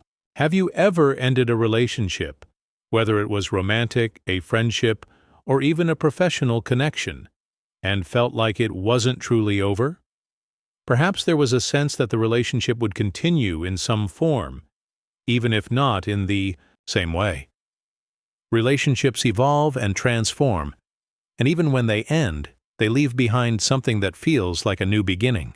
It's in those moments when you think something has ended, but the emotional impact, the lessons learned, or the connections made carry on, shaping your life in ways you didn't expect. The idea of the final beginning also connects to the way we experience time. Life moves forward in a linear way, or so we're taught to believe. We measure our days, months, and years by the endpoints: birthdays, anniversaries, graduations, and so on. But as we look back, we often realize that these endings are just milestones on an ever-flowing journey. Each year feels like the end of a chapter, but as soon as the year ends, a new one begins. Time doesn't truly end. It simply keeps unfolding, and in each new moment, there's a sense of fresh starts and endless possibilities. In many ways, this paradox challenges the way we view failure and success. When something doesn't go according to plan, when we face setbacks or obstacles, it's easy to feel like we've reached an end. But in reality, these moments of difficulty can mark the start of something new. Maybe we need to reevaluate, shift our perspective, or try again from a different angle. The final beginning is present in failure too. It's the idea that every challenge contains the seed of a new opportunity, a new path to follow. What seems like the end of a dream or goal may simply be the beginning of something even greater, something we haven't yet imagined. Have you ever thought about the ending of your day? As you prepare to sleep, there's a sense of finality as the day comes to a close. But when you wake up, it's like the start of a whole new world, one filled with fresh possibilities, challenges, and opportunities. The end of your day is the beginning of tomorrow, and within that, there's a cyclical nature to how we experience life. Each day is both an ending and a beginning, constantly flowing into the next. This paradox also extends to the world of creativity. As an artist, writer, or creator, you might finish a project and feel a sense of accomplishment. The final brushstroke on a canvas, the last word of a poem, or the final chord in a song may feel like the conclusion of your work. But soon enough you start thinking about your next project, your next creation. The final product is never truly final in the creative world. It's simply the prelude to the next idea, the next inspiration, the next step in your growth as a creator. In creativity, endings are only ever temporary. Ultimately, the final beginning reminds us that life is not about reaching a single destination. It's about constantly moving, evolving, and growing. Every end is simply a pause before the next step, a transition from one chapter to the next. In this sense, there is no true end. There is only a continuous unfolding of possibilities, a series of beginnings wrapped in endings, all leading us toward new adventures. What are some of the endings you've experienced in your life? Have you noticed how they often lead to something new? Maybe it's a chapter of your personal journey, a relationship, or even just a shift in your mindset. I'd love to hear your thoughts in the comments. If you enjoyed reflecting on this paradox with me, please like, comment, and subscribe. Let's continue exploring the mysteries of life together, one final beginning at a time. Restless Calm. Have you ever tried to relax, to lie still, only to find your mind spinning with thoughts that seem to race faster than ever? It's a strange feeling, isn't it? You lie there, physically still, but inside, your thoughts are everywhere, distracting, overwhelming, and relentless. It's as if your body is at peace, but your mind is in constant motion. This paradox of restless calm is something most of us can relate to at some point in our lives, whether you're lying in bed, trying to fall asleep, or just sitting quietly. In a peaceful environment, it's easy to feel like you're not truly at rest because your mind won't stop. But this tension between stillness and motion is something we can learn to embrace and understand, not as a problem, but as part of the natural rhythm of life. Think about it. Have you ever found yourself in that situation, lying in bed late, at night, surrounded by silence, yet your thoughts keep spiraling? Maybe you're thinking about an exam, a conversation you had earlier, or even just worrying about things that may or may not happen. Despite your body being physically still, the mental restlessness can make it feel like you're not getting the calm you so desperately seek. It's frustrating, and yet it's incredibly common. I'd love to hear if you've experienced this feeling. What are the kinds of thoughts that come to you when you're trying to find that calm? Feel free to share in the comments. This experience of restless calm, however, holds a deeper lesson about the way we live and experience the world. We often associate peace with complete stillness, imagining that to be truly peaceful, we must quiet both our body and our mind. But the reality is that it's not always about achieving perfect stillness. It's about learning to find a sense of peace even when there's motion, both physically and mentally. Think about the times when you felt truly calm, but your mind was still active. Maybe you were meditating, doing yoga, or simply sitting in nature. There's a sense of stillness in those moments, but your mind may have been engaged even if only slightly. It's not the absence of thoughts that brings peace, but the ability to accept and gently guide those thoughts without getting swept away by them. This paradox is especially important in today's fast-paced world. We live in an age where everything is moving faster than ever, whether it's technology, work, or even the way we interact with each other. There's constant stimulation around us, and it's easy to feel overwhelmed. Yet, even in the midst of all this motion, we crave calm. We yearn for those moments when we can feel at peace, even if just for a few minutes. But what if the key to that peace isn't in stopping the movement entirely? What if the key is in learning to navigate the flow of life with a sense of presence and acceptance? Take a moment to reflect on your own experiences. When was the last time you felt truly calm?